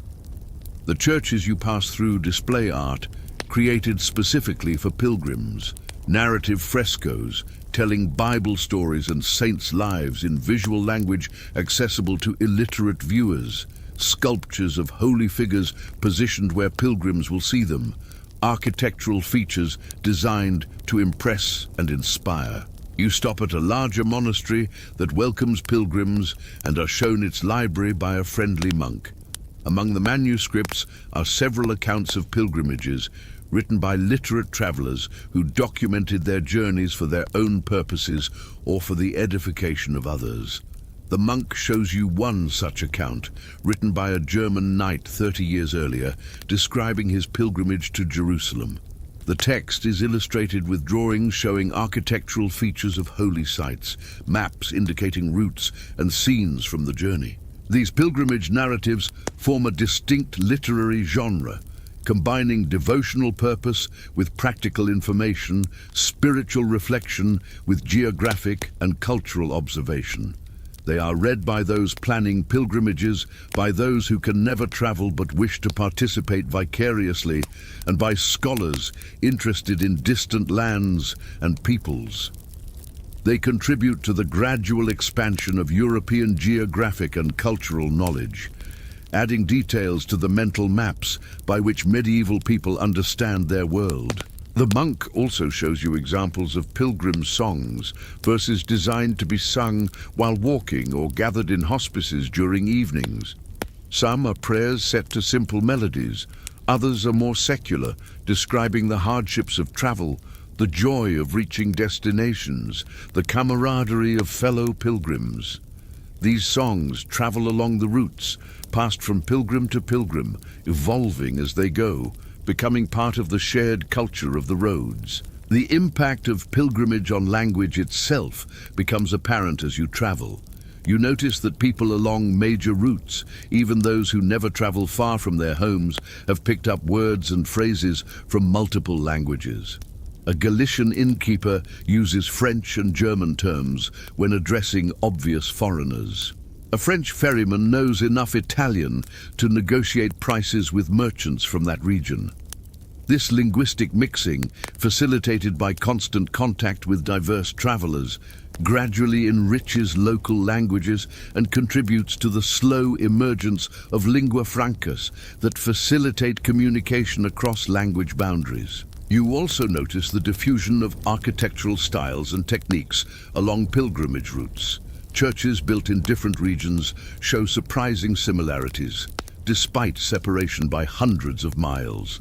This is partly because pilgrims include master builders and craftsmen who observe techniques in one location and introduce them in others. It is partly because pilgrimage creates networks through which architectural pattern books and drawings circulate. And it is partly because successful architectural elements, those that effectively inspire devotion or impress viewers, are deliberately copied to achieve similar effects elsewhere. The town planning of settlements along major routes shows characteristic patterns. Markets develop near hospices, capitalizing on the guaranteed customer base. Churches position themselves prominently, often on hills or at major intersections, serving as both spiritual centers and navigational landmarks. Streets are laid out to funnel pilgrim traffic past commercial establishments.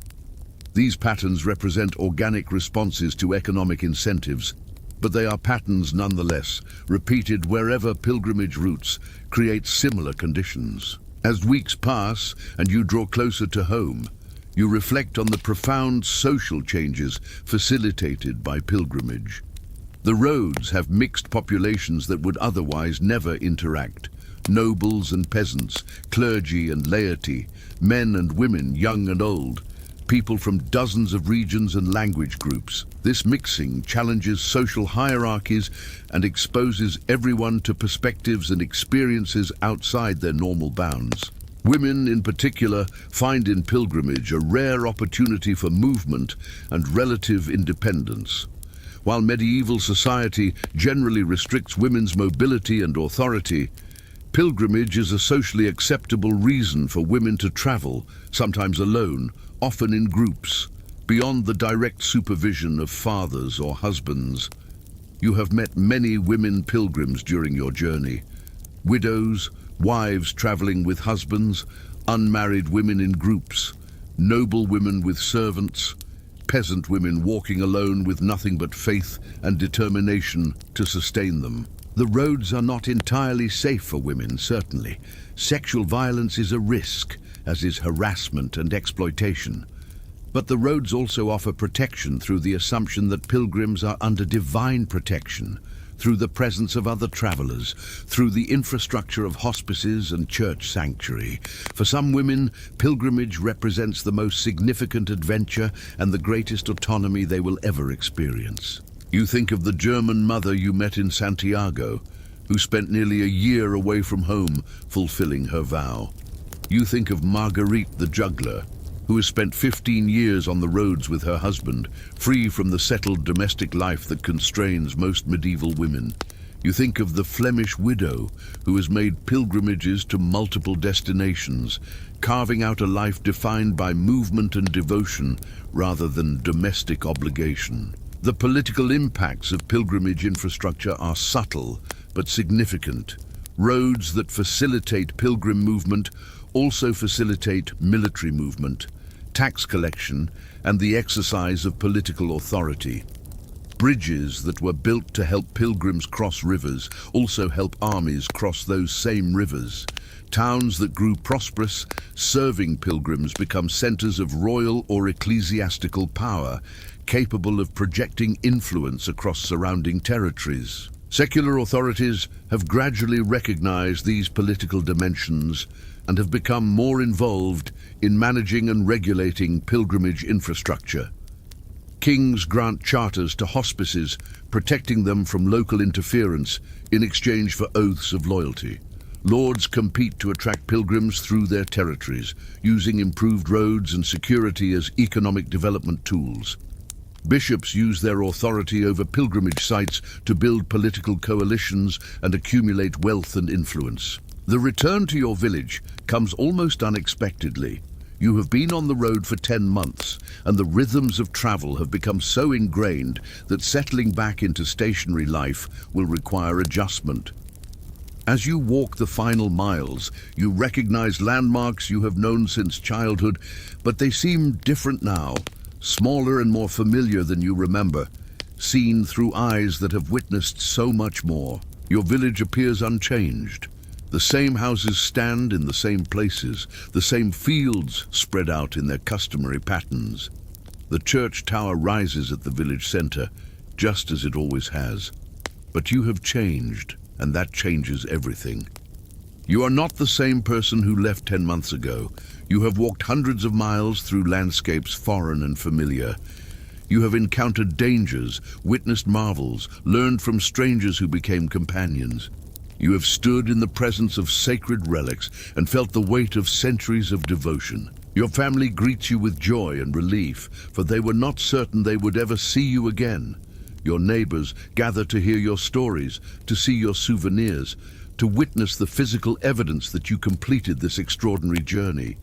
The scallop shell on your hat marks you as someone special, someone who has done what most will never do. In the weeks and months that follow your return, you will gradually reintegrate into village life, taking up your loom again, resuming your routines. But you will never be quite the same. You carry with you knowledge and experience that set you apart. You have stories to tell, perspectives to share, a broader understanding of the world that will influence how you think about everything from your craft to your faith to your place in the larger scheme of things.